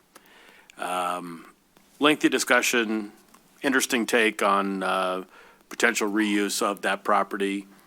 I think, though, we came away with an agreement that we would require more of a holistic development approach in terms of, I think the developer was looking at possibly converting part of the property with the intent that it generates revenue that funds then the next piece. So that there wasn't much traction there. We would want to look at something more holistic as well. And there was a clarification or understanding for the potential developer there that if this does move forward, it would trigger the agreement with the Paint Creek Trailway Commission, and that land would revert back to the trail, and it would be restored back to its natural condition. Very good. I would just say that we would like something to happen with Solaronics. I would say this presentation was very conceptual and very conceptual. I'll say that. Okay, on to receive a report from the Zoning Board of Appeals. Mr. Assistant City Manager. Yes, we had one case. It was a follow-up case on Elm Street where the petitioner at the first ZBA request got a waiver to add a second story to an existing one-story home. This time they were approved for variance for a carriage-style side-loaded garage in the front of the home with a front yard setback. We had great turnout from the residents in the area who all supported it, except for one gentleman across the street who happened to have a rental. And he had some concerns, which we addressed about getting parking off the main street. So that case was approved, and we'll have the addition of a nice new home on renovation on Elm Street. That was it. Very good, thank you. Next is a report from the Historical Commission. Councilmember Sage. Thank you, Mr. Mayor. Some exciting news from the RHC. We have nailed down Founder's Day for next year. It will be March 20th, 2022. Venue will be the Rochester Hills Museum at Van Hoosen Farm. And the presentation will focus and center on the Detroit United Railway. And we're fortunate that Bob Michalka, the author of that book, will be present as well to sign copies as we are continuing our campaign to sell as many of those books as we can. I think you have been vigilant in that. All right, next receive a report from the Retirement Board. Councilmember Sage. Thank you, Mr. Mayor. So we reviewed the third quarter performance, and once again, kudos to Morgan Stanley. We really made a good decision when we hired them. They were able to mitigate some potential risk we had in this past quarter, in particular due to some inflation creep, and we made some decisions that helped our position. We did some minor rebalancing in the pension trust. That was just to meet MERS obligations. And we did some minor revisions in the OPEB trust. Again, more to just mitigate some risk, but it still stayed within all target ranges. So it was a good meeting. Yeah, it's all good at OPEB, at least for now, right? Yes. Thank you. Next is a report from the Budget and Finance Committee. I guess Mayor Pro Tem Salvia is going to present tonight. Yep, I'll take that one. We reviewed two tools. We did spend quite a bit of time on the parking tool that council has just reviewed tonight. We also reviewed the general fund and the forecast for, the modeling tool for the budget, looking 3 years out, and we are tracking to budget. Things look really good. Probably the headline of the meeting was that the inflation rate for property taxes that we're looking over the next year will be 3.3%. So that's good news for us from a revenue standpoint. We also need to watch our costs that also go up, whether it be infrastructure projects or other costs, but inflation for property taxes, 3.3%. And then we also reviewed the calendar of dates and events for the upcoming budget cycle. So Councilmember-elect Gould, make sure that you get a copy of that and can start marking your calendar, because budget season is a busy season with City Council. So that was about it from the Finance Committee. Very good. Any other comments? Okay, thank you. Next, for new business referral and miscellaneous. Brian, any public comment tonight? No, I'm not seeing any. Thank you. Okay, thank you. Next, we have a receipt of the check register and city manager update. Mr. City Manager. Great. Check register reports are from October 28th and November 4th. As for updates, just hit on a few items. First, that's in the memo on page 86 is leaf season is definitely underway. Just wanted to remind everybody that we started actually today, our 10-hour day. So this is actually a little bit of overtime with our employees out there, as we've now had a big portion of the leaves. Again, we had that cool streak that came through, and we anticipated that. So this week we're actually, instead of our standard 8-hour day, this whole week for 6 days, we're working 10-hour days. Again, for the residents, if you go onto the city's webpage, you can actually look to see which zone, where they're at, where they're coming to, and where they're going to next. Public Works today did pick up the deck platforms that are in partnership with the DDA. So those should have all been removed. I saw at least 4 when I was out, but I didn't go around to all the locations. So, but my understanding is all of them were removed today. Next, which people may have seen or residents may have seen, as well as council, that we were one of, I think, 4 communities from Oakland County and one of 30 in the state to actually get a grant. We've been applying for this wellhead protection grant. This is $12,877 from the state, and so there's some information in the packet here. Again, we've been trying for a couple years, and this year we finally were successful. Just a few more items. Strategic plan. We have had our first email and text message out to the residents that have participated in our community survey, as well as those that have signed up through our website to have correspondence with the city. I did have some comments back that, again, as we're using a vendor and they sent it out, there wasn't really a warning.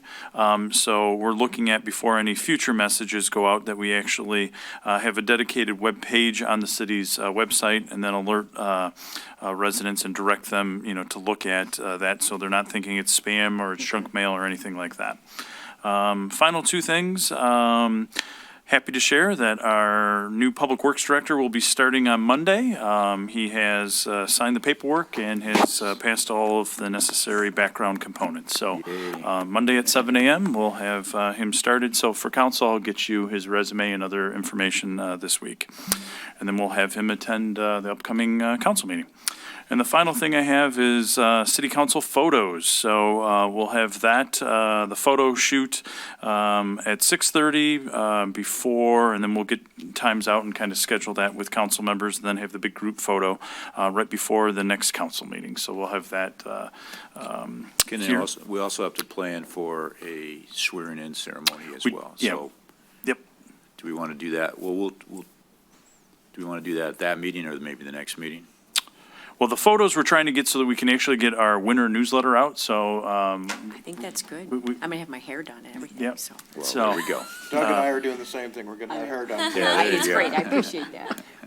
So, yeah, my understanding is through the clerk's office that, and we do have that down, that we're having the swearing in as well as then, but before to have the photos. Look your best, everybody. Yep. Councilmember Pearson, you had a comment? Yes, I do. Regarding the strategic plan, though, and I'm glad you brought that up because, it was not knowing that that was coming out, that was not good. But I wanted to know, how often are we going to be doing that? And how much is that costing us to do this? Yep, so we have several more email and text messages as we narrow down our information following up from the community survey. This particular tool is through a vendor called Insights. The most recent community that they've done is Austin, Texas. And basically, they use both AI to crunch through all of the feedback and results that come in, as well as then their staff actually will take a look and give us just what their name is called, insights into that. That overall tool is costing the city $3,000, and we've been working with them for the last few months, and then we'll have a few more text messages and emails that go out as we get additional feedback through their services. Was that in addition to the community survey, then, the cost of that? Yeah, correct. Our community survey was done with our staff, our intern, you might remember Lauren, did that, and then we had the postage component and the printing. So compared to, I guess, 2010 survey where we hired ICMA to actually do it, and I think that cost was somewhere between $10,000 and $11,000. We're probably still around $6,000 for the survey with the postage and the printing, and then this is the $3,000 cost. The other components, when we're looking at the strategic plan, which again we do every so many years, so it's about 4 to 6 really has kind of been the range. We pull in our master plan update as part of the conversation, the Parks Master Plan, our goals and objectives, so we tie in our budget component, as well as the community survey data. Okay, I just think that this would have been better to have gone out prior to the master plan and all of that with some of these questions that came about from this here as well, so. Yep, happy to address that. We actually worked with the consultant, the master plan update consultant is consultants, so the planners, so that we could get the questions in the master plan, and then we can actually follow up with this survey. So this was actually part of the, I guess, process as we're narrowing things down to be able to have the conversation with council in early '22. Councilmember Albrecht. Yeah, I was one of those that received the email, and I looked at it for a good 5-10 minutes thinking it was spam, and then it was asking to set up a password. I'm going, wait a second. So if you could give us a heads up going forward, so we can communicate, not just to us, I'm not talking about just city council. Yes, we should have had a heads up, but to our residents, because, spam these days, they can make things look, cut and paste the seal and your name in there, and suddenly you've got something in your computer that shouldn't be there. So I think if the tool gives us some better insight, that's great. But it was a surprise to me, and I don't like surprises. Yeah, again, for the public, I apologize on that side. We did have something posted on the cover of the website, and then I know through my normal manager update that previously I've talked about that we were going to be doing this. We held off with the elections so that we weren't having any interference. And so it actually went out the day after the election cycle. But I don't disagree, and I've, had that conversation with the consultant. They said, quite honestly, it's probably due to the fact that Austin and the other major cities that they use have almost daily interaction.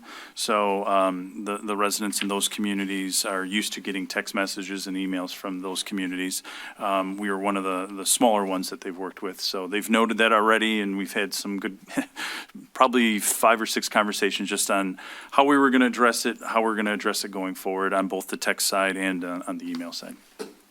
And one follow-up, Mayor? Councilmember Peterson? Thank you. So that 3,000 though, was that something that we had already approved of that was part of another block of money? Or was that not needed from us because it's under the threshold? That's correct, yeah. So this was, as we've looked at our overall updates as we go through the various projects, that is something that's within my authority. So if we wanted to do another mailing or something like that, I still had, I guess, currently up to the 15,000. Okay. I guess on that note, though, I would really have preferred to know that it was coming out since that did cost us money and we didn't really have a heads up on it as to how that was going to come about. Okay. Thank you. Anything further, Mr. City Manager? Nope. Okay, so we'll go through our general miscellaneous, then we'll go to the financial director's evaluation, and then we'll go to a closed session for the city manager's evaluation. So, Madam Clerk? Nothing this evening, Your Honor. Thank you. Okay. Mr. No City- election updates, or It's over. Yeah. did it go well? It did. It was a very quiet day, and as far as, I don't think the county has certified the results yet, but I know that they've gone through our paperwork and did not have any issues. Great, thank you. Mr. City Attorney? Nothing for me, thank you. Mr. Assistant City Manager? Nothing, sir, thank you. Councilmember Albrecht? I just had one thing. We started the meeting talking about murals. We have our one on Main Street. We have the one that's going on the soon-to-be renamed GBB building. But on a more serious note, I was reading the Rochester Community Schools Legacy Committee meeting, and I don't know who's on the committee, but one of the things that I've been hearing about from many residents, I had a meeting with a few residents, breakfast meeting last week, is the mural in the administration building. I know that is that is getting a lot of attention, as it should, and I want to make sure that, as a council member, that I communicate the passion a lot of residents have come to me about that, not only for the building and what happens with the building, which we still have a long road to hoe on that, but that mural specifically has a long and treasured history, and one of the impressions I was getting was some people, again, I don't know who in terms of administration, were not as passionate about the mural as the people I met with are. So I just want to make sure we are, as a city council, really focused on preserving our history, which is important to a community as with a great history that we have. And I appreciate you bringing that up because I was a supporter of that too, and I don't like the fact that the school is going to, we don't have answers as to what's going to happen to that. And if we do care about our community like that, this should be a topic that is getting addressed right away, not later. City manager? Mr. City Manager? I actually am on that committee, so I've been providing council with updates, and that's actually, I think, where you're referencing. So there's a subcommittee within that committee that is actually looking at what they're calling all the artifacts, and so that has clearly been, deemed a very important one, and I know that is one that the school district is very proud of, and the superintendent definitely sees that as a gem of part of their collection. So as they go through and identify, my understanding is they'll be taking photographic documentation and basically having a full inventory of all of those items, including the mural. So, and then we'll be, deciding on where And just it for will go. everybody, we have no control over that committee and who's on that committee.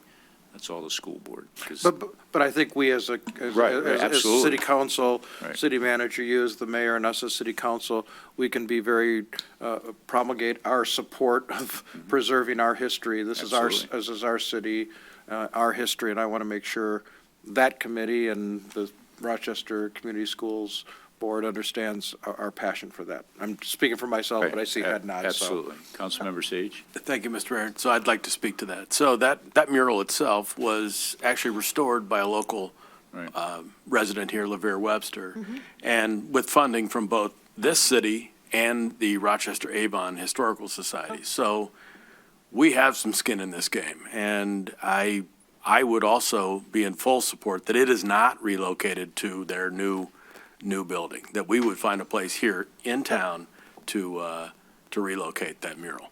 So Blaine, I would hope that if you need assistance from us in positing that position to this legacy committee, I'm more than willing.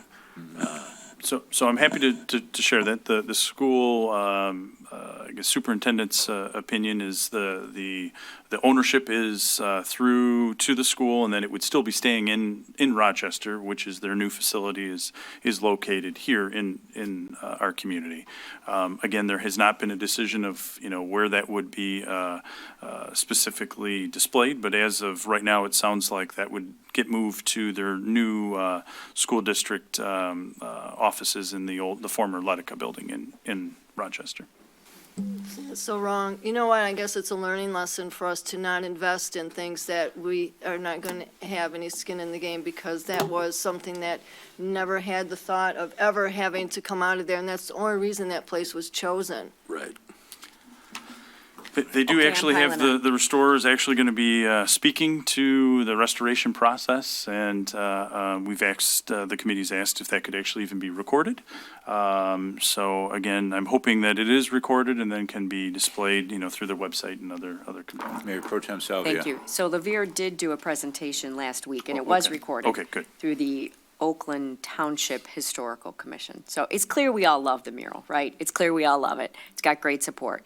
My understanding from LaVere is that it is not the property of Rochester Community Schools. It is a Exactly. WPA-funded mural. Yep. So Correct. it's technically a federal government government owned mural. Right. So, again, I don't think we're going to solve it here tonight, and we're all passionate about it. So that's good for our community in this beloved mural.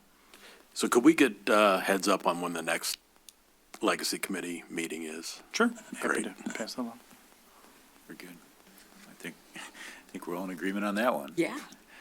Mayor Pro Tem Salvia, anything else? Yes, so just want to thank the voters. Happy the election's over, and appreciate the support, of course. And also just kind of want to bring it to everyone's attention that, at a federal level, the government is authorizing $1 trillion on infrastructure, so there's going to be a lot of money out there. And I would hope the grant committee, the infrastructure committee, the finance department, we all are trying to find how much of those federal dollars can come to Rochester. So, roads, bridges, water, lead service lines. So I think that's an opportunity that we all can get behind and support. The only other thing, in going back and looking at some notes, unless I've missed it, City Manager, I've not seen the Beaumont agreement. Has that been signed? And I think we requested council have a copy of that. I don't believe it's been signed. Nick, is the fire chief still in the room with you? He is. Okay. I don't know if he has an update. Mr. Fire They Chief? have agreed to the changes that council has made. I'm waiting to get the copy back from them. As soon as I get it, I'll get it to the city manager to come to the city council. But they did agree to the changes that council suggested. Great. Very good. Thank you. Okay. Councilmember Sage? Nothing this evening, sir. Councilmember Harrison?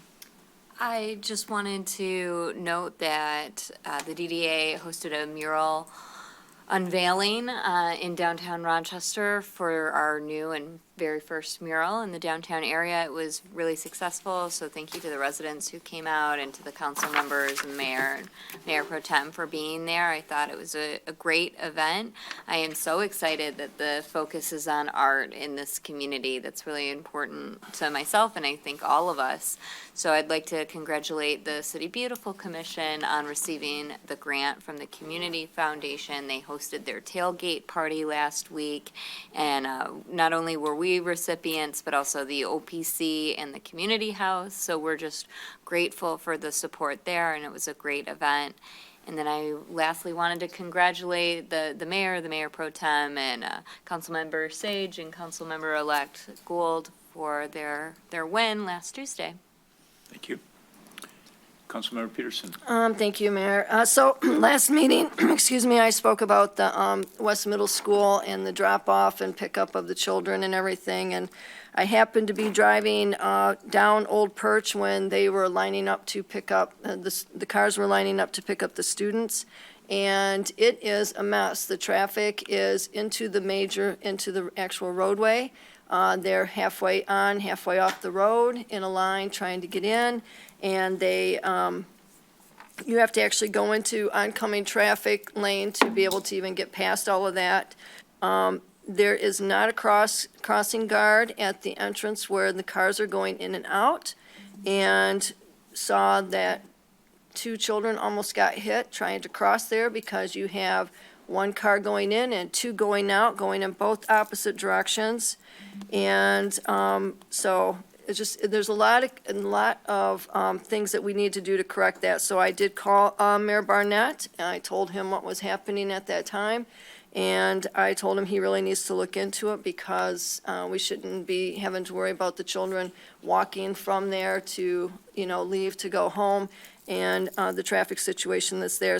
I've never seen it so bad that it is now. So also, I brought up that we need to do those lighted crosswalks, and I think that we need more of those there. I also heard that today, mentioning this to another resident who has children over at Hart, some days that they don't even have a crossing guard there. And if we don't have any of these lit up sidewalks or anything for pedestrians when the children are crossing, we're going to end up with more very bad situations. And this one here was just, you can't even have passing traffic. So it's very unsafe for everybody there. So if you want to follow up with Mayor Barnett, City Manager Wing, and see what they can do to start trying to address this issue. Very good, thank you. I have just a couple quick things. One, it was a very nice opening for the DTE mural. I think that's a great thing, and I want you to know that I had a very lovely conversation with the president of DTE, who has promised to come to Rochester and walk around and see what's going on. So I thought that was a great event, and it was also a productive meeting. We started up coffee with the mayor again at the OPC, so the OPC, again, it's just signs of life returning to normal. Hopefully, I think Ms. Shepherd was there, and we had a very nice time. And just for everybody to remember that next meeting, we're going to try to move forward with the master plan draft, so I know everybody has a copy of it, but just be prepared if you have comments and stuff. And Councilmember-elect, we get him a copy of the master plan so he can also be prepared as well. So now we're going to move on to the discussion of the financial director treasurer's annual evaluation. Mr. City Manager, do you want to lead off? I think Anthony's joining us through Zoom here. I don't know if there's anything that he wants to say. Otherwise, I can jump in, or maybe you want to have me start off, and then if there's anything you want to say. Just this is the process we're doing. Yeah. Kind of do that, and Sure. then we can let Anthony speak if he chooses to. Yep, okay. So we're at the time point that Anthony was promoted, so this is the annual review period. Happens to coincide with, and I believe, a day, or maybe it's even the same day, that my annual review also from when I was initially hired. So in May of this year, council gave me the daily oversight for the finance director / treasurer position, as well as the city clerk. So this is the second one. We've gone through this process a few months ago with Leanne's position. Anthony did his self-evaluation, and I did one of his as well as a supervisor, the day-to-day supervisor. Again, as council might recall, our current form has attendance and some of these other things that I know council members have, might not have as much understanding that I do, as I get to see Anthony on a day-to-day basis. Both Anthony and I, our point totals for those scores ended up coming in the same range, and that equates to a 2.5% increase. However, with our non-union positions, when our budget was approved, I have the authority up to 0.5, so if there's a 0.25 or a 0.5 component for anything additional, I felt Anthony and his diligent work with the grants and overseeing a big portion of our efforts during the COVID really response and recovery component, that that he earned that additional 0.5. So my recommendation is the 3% increase for Anthony, and then I have a few goals that I'd like him to work on, and he's also has some for himself. I believe he has a brief PowerPoint. I don't know if he plans on sharing that or if he just wants to talk to it.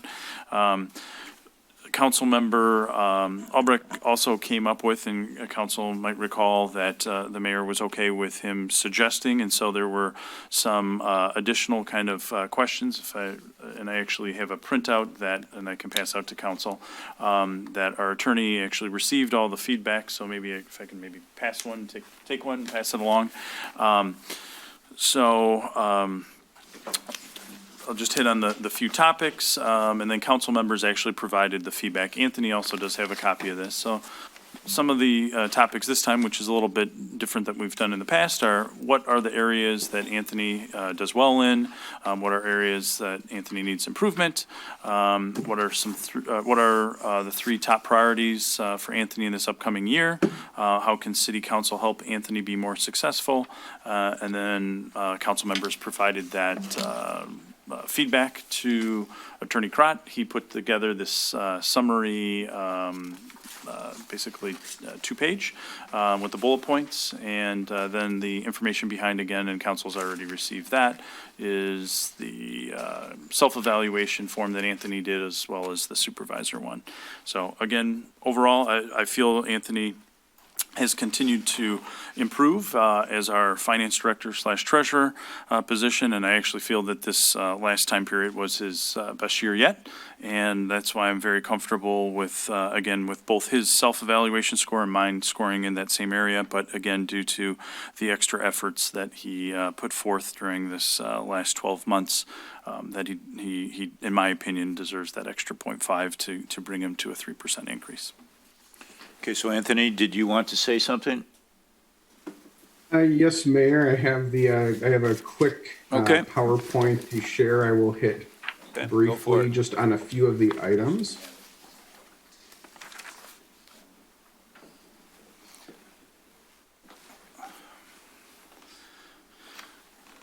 All right, is that coming up okay, I hope, or not? I'm on the other mode now. I was going to say, you're in maybe... There, yeah, it's in like presenter mode, yeah. We'll fix that in just a second.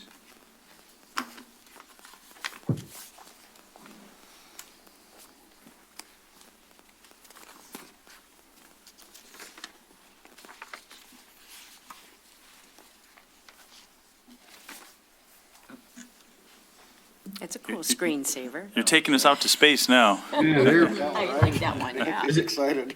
All right, you're good now. The physics and all that in me love the space stuff. Okay, is that good now? It's coming up all right? Very good.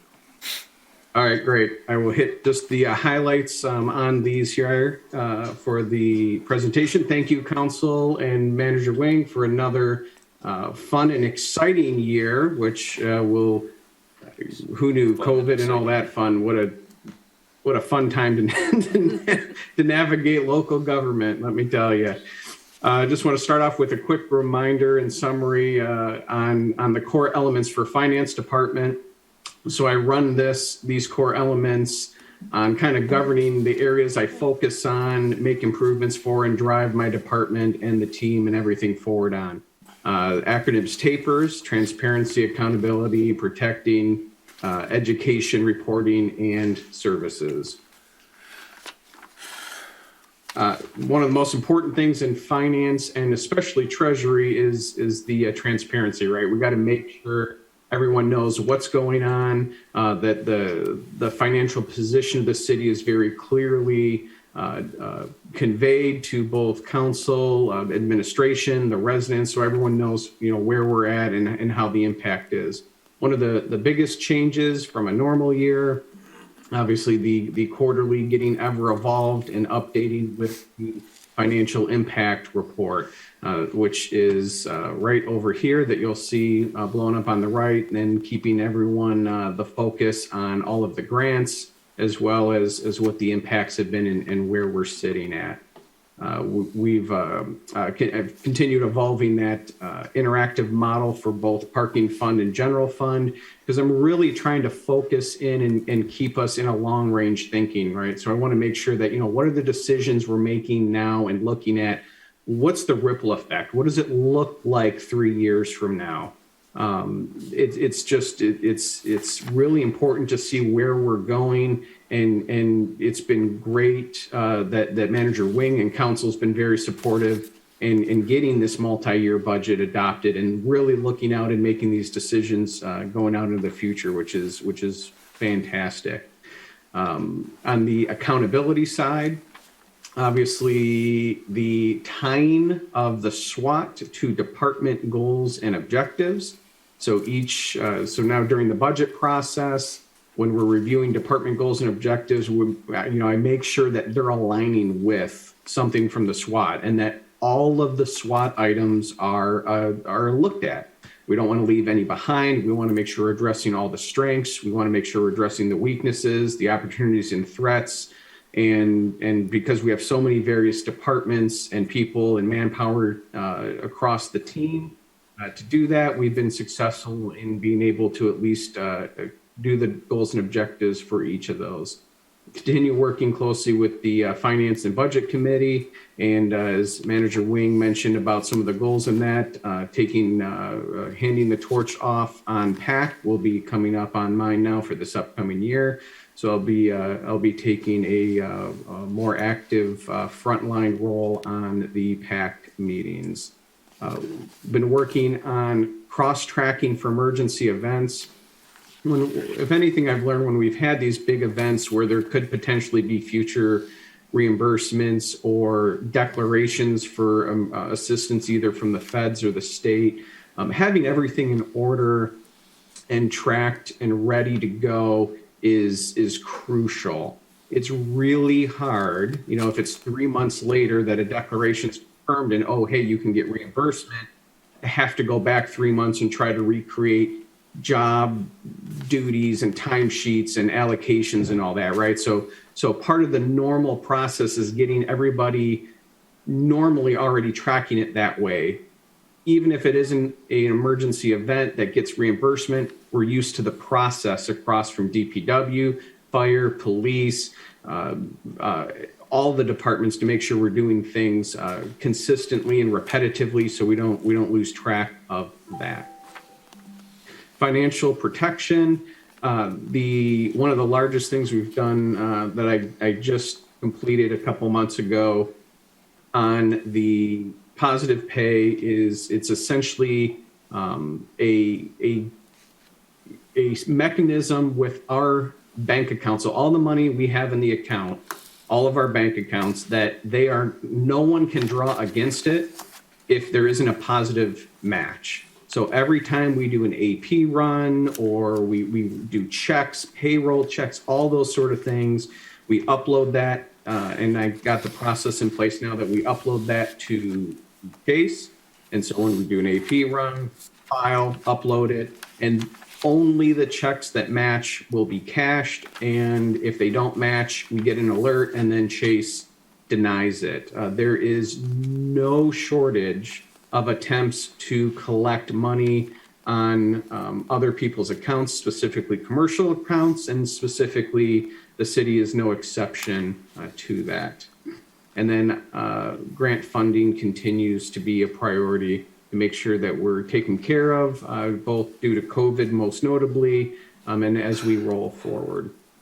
On protecting, we've got just recently approved at the the October meeting for the investing long-term, it was October, well, the one in October, for the long-term strategy with Sage Morgan Stanley. Always looking at ways that how can I protect our assets and make sure that the city, that on my role and duties of making sure that it's fiscally responsible, money isn't sitting around idly, and you're getting the best use of the dollar as possible, really looking and exploring those different avenues. And then as council remembers, did ultimately approve this one, which we're working through the paperwork process and getting started.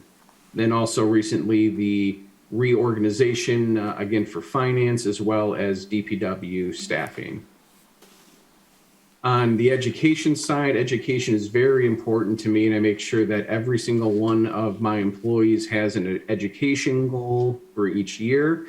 One of the highlights is I just want to make sure on the certifications, I'm continuing the CEs. They're all related with CE. We have to continue educations on that. And then new changes on the participation groups. So a couple of tweaks on that one. With the Michigan Treasurers Association, I've been named this past September to head the legislative committee, which means I'll be working with MGFOA, MML, and the MTA and the county boards together on legislative issues directly with Lansing. So it's a great foot in the door for these meetings. There's approximately 6 a year. And the next one is December 3rd. So that'll be my first one since the appointment. So I'll make sure to keep Manager Wing and council up to date on it. And of course, any hot button topics that council has for any particular notes of any of the House bills or Senate bills, just let me know. I'm happy to voice those as we go. Also on the finance side for OSHA, I was asked to participate on give some opinions on the financial impact for small business, so less than 100 employees, to OSHA on an advisory board on some draft legislation that they were looking at doing and running through the process. One of those steps is getting input on, if we do this rule, what does it mean to you, small municipalities? Great that this rule sounds good. What's the financial impact? So I was able to work through multiple iterations with them on that and give input and feedback on how that looks. Also during the last year, and as Manager Wing noted, a lot of things with COVID and the grant funding, I actually was asked to head and give panel discussions and presentations to the treasurers across the state. I was in quite a few of them, I believe 3 for this group. And then they asked me to give another presentation on some legislation for ARPA. And it's actually Wednesday. So Wednesday morning is the next one. So I'm keeping my, trying to keep the education side up to date, what's happening, and sharing that too, which obviously puts the city in a good light. And I continue to thank Manager Wing and council for the support in allowing me to attend and be a part of these organizations and represent the city of Rochester. On reporting, obviously the multi-year budget, getting the workshops up and going. In our last sit down, Manager Wing and I, we started laying out the next budget schedule that council's been getting and the dates, and making sure we're taking into account all these different things we want to make sure we hit our milestones, and that we're planning ahead of time so that we can get the information we need to get at the time during the budget to have the information to make the decisions in that format. So with that, will be continually evolving. new for us this year, just because the amount of federal funds we get and the amount of grants I've gotten from the feds, there is a lot of compliance reporting and special audits council will have specifically for this year as well. Anytime you get over $750,000, you're required to have a single audit, and there's a lot of things that go into that is above a normal audit. So we'll have that this year, and unfortunately, we'll have one next year too, because we'll hit the 750,000 again, which is good. Not complaining. We'll get through it, but it's a lot of extras on that one. We have the OPEB and pension. That trust has been up and operating, and as the report was heard on the retirement board report, going really well. And so having that, and as council members, that separate trust from the bond proceeds, and then we transferred that extra 1.485 million in to the trust that we created with Morgan Stanley to maximize the investment revenue, so that we just have to pay the bond payments for the pension trust over the next remaining amortization years for the soon to be now 13 years. And then that money with the investments will pay all the MERS liabilities. So we are tracking good on that one. And the reason that's really important is that if we had just put the money directly into MERS, we very much, I would say with good, more likely than not, have to start contributing even more additional as they keep rolling back some of their numbers and figures that they're using. Last one, services. These are things that is not necessarily internal, but this is stuff we're doing that's either touching other employees or the public or outreach, those kind of things. So for the fire department, I wrote a grant and received 100% reimbursement to get us automated CPR devices for the ambulances.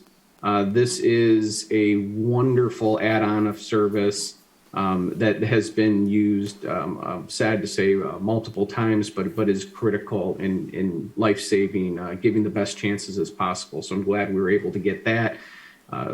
For City Hall, as a hazmat tech, I have my certification. I've actually been spraying during COVID and still to this day over the weekends. Usually on Sunday, I'll come in and make sure to take care of City Hall. When I know there's a meeting coming up like there was tonight, I make sure we hit the public areas, the seats, the chairs, and everything. It is a green spray. It doesn't make you turn green. It's actually FDA approved for use on food. You can consume it, I guess, if you would want to. But I make sure to keep everybody safe. You know, as we run through the safety sides, I want to make sure the public coming in, that everything is as sanitized and safe for them as possible. On the employee side, think about it, if you have the flu or the start of the flu, you're touching doorknobs, handles, phone things and all that. And that spreads pretty quick. So keeping up to date on this weekly, I'm making sure we're keeping on the up and up on that. We continue with the All Abilities Playground. That still continues. NOAA has events. And this infographic you see over here on the right, that was sent out in the summer tax bill mailing. So this was something I was very proud of to show and answer that question of, every time you pay $1, where's that money go? A lot of times we forget that the city is the one that's collecting for all of the entities, the county, all the education, and just to see where does every dollar go, that, of every dollar you pay, 11 cents is going to police, 9 cents is going to public works and park. Just that communication, it's part of that transparency. It's the services we provide, just so the public knows, from my view, as the treasurer, like, where's your money going? Where is it being accounted for? And this was one of the outreach things on that. Also implemented the customer satisfaction metric for city operations. So we're doing that for both city and some mailings and checking on building 2. And essentially it's a check-in. It's a short, quick summary. Council's seen it months ago now in one of the manager's reports, and that of just, how are we doing? How are things? Were we professional? Are we doing what we're supposed to be doing? Did we miss something? Can we make it better? And we've been getting lots of positive feedback from that too, which I'm not surprised, but it's just another metric I want to make sure we're up on. And then we finished up with the poverty tax relief process update, which was a big overhaul this year. And then the major newcomer welcome packet update and refresh, which is posted to the website as well, even for current residents and anyone that wants to get kind of an updated single packet of what we would give someone just moving into the city. That's there as well. That is the end for the presentation. So I will leave that for questions and all that, and I will stop sharing. Thank you, Council. Thank you, Anthony. Council, questions or comments? Councilmember Harrison.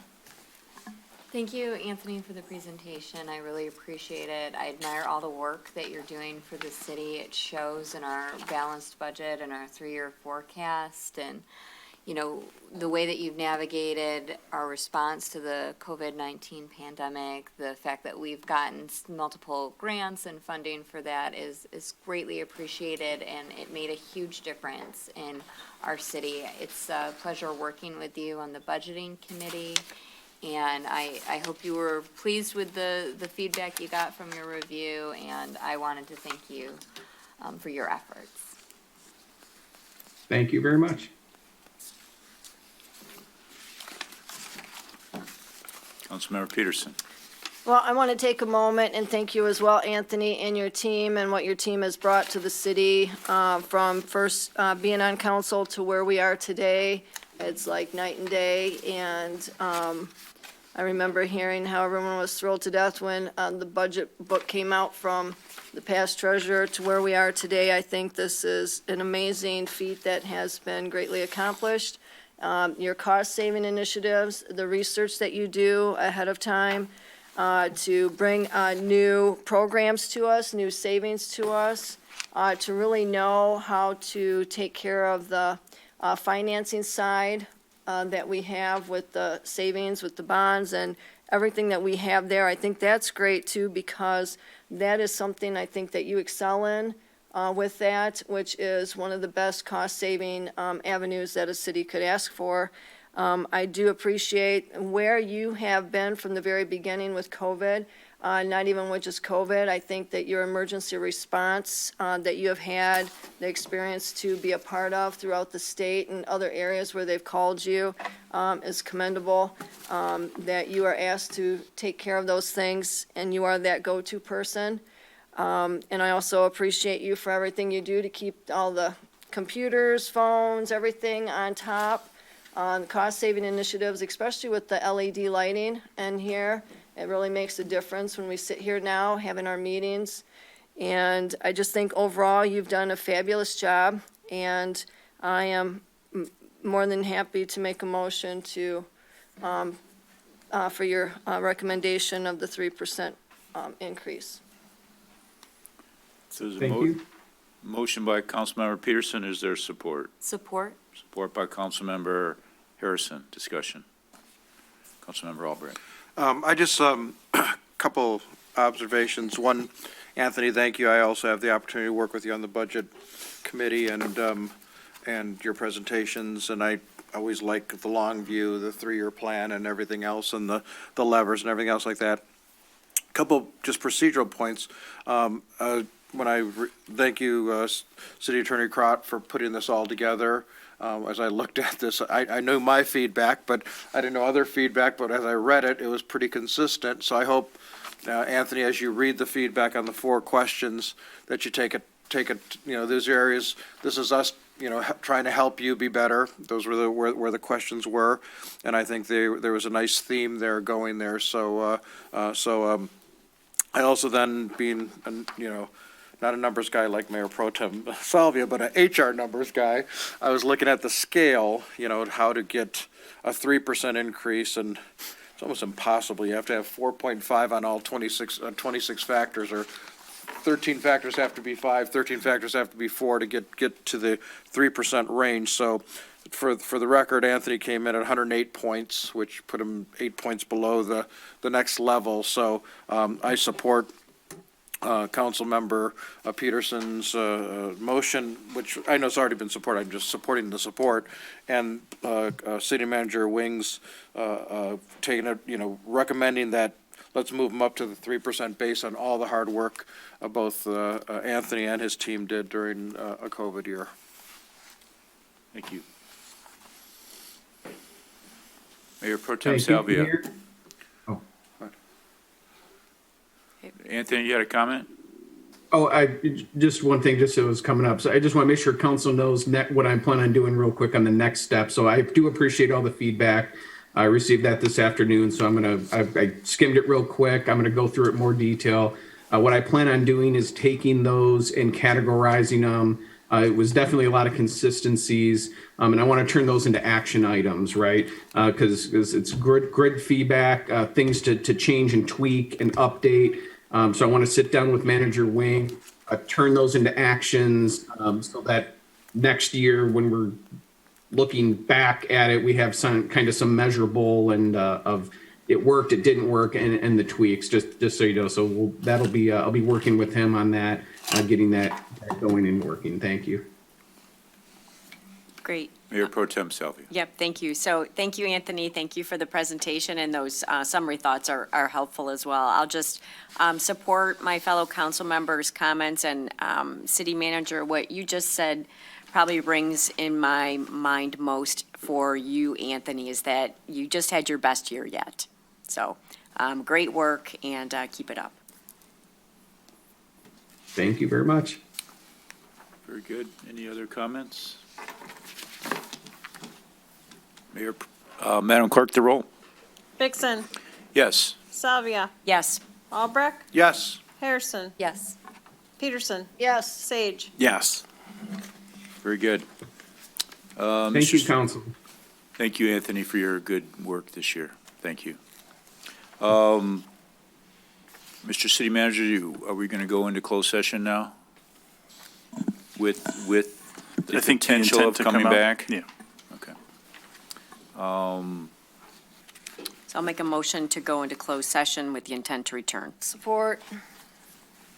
Motion by Mayor Pro Tem, support by Councilmember Peterson to go into closed session with the expectation of coming back. Madam Clerk, the roll, please. Vixen, Yes. Salvia, Yes.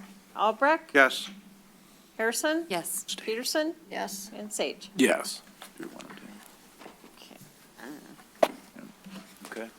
We are going to close. Meeting and adjourned you text for me, now. I'll be upstairs.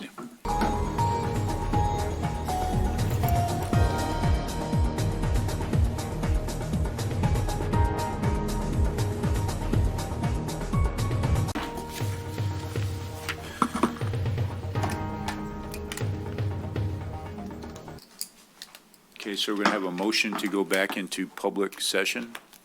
Do we need a motion? We just resume. No, we We just just resumed. resume? Okay. And then, yeah, then So we're now in public session again. Councilmember Albrecht.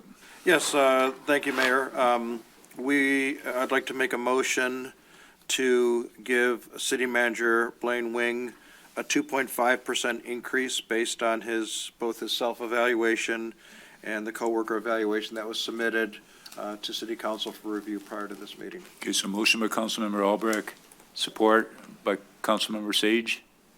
It was right, Mayor Pro Tem. Yeah, I'm sorry, Mayor Pro Tem Salvia. I threw my voice. Okay, thank you. Further discussion, Madam Clerk, or Mr. Call the roll, please. City Manager? Do you want me to kick the clerk? She's upstairs in her office, or do you just want me to do it? You can do it, you can do it. Mayor Vixen? Yes. Councilmember Salvia? Yes. Councilmember Albrecht? Yes. Councilmember Harrison? Yes. Councilmember Peterson? No. Councilmember Sage? Yes. Okay, Councilmember Albrecht. I'd like to make a second motion to award City Manager Wing upon the successful transition of the new DPW director, which we will evaluate 90 days after his hire date, a $6,000 performance achievement payment. So motion by Councilmember Albrecht. Support. Support by Councilmember Sage. Call the roll, Blaine. All right. Mayor Vixen? Yes. Mayor Pro Tem Salvia? Yes. Councilmember Albrecht? Yes. Councilmember Harrison? Yes. Councilmember Peterson? No. Councilmember Sage? Yes. Very good. And thank you, everybody. Meeting adjourned. Thank you. Congratulations on a successful year, Blaine. Bye. Yep.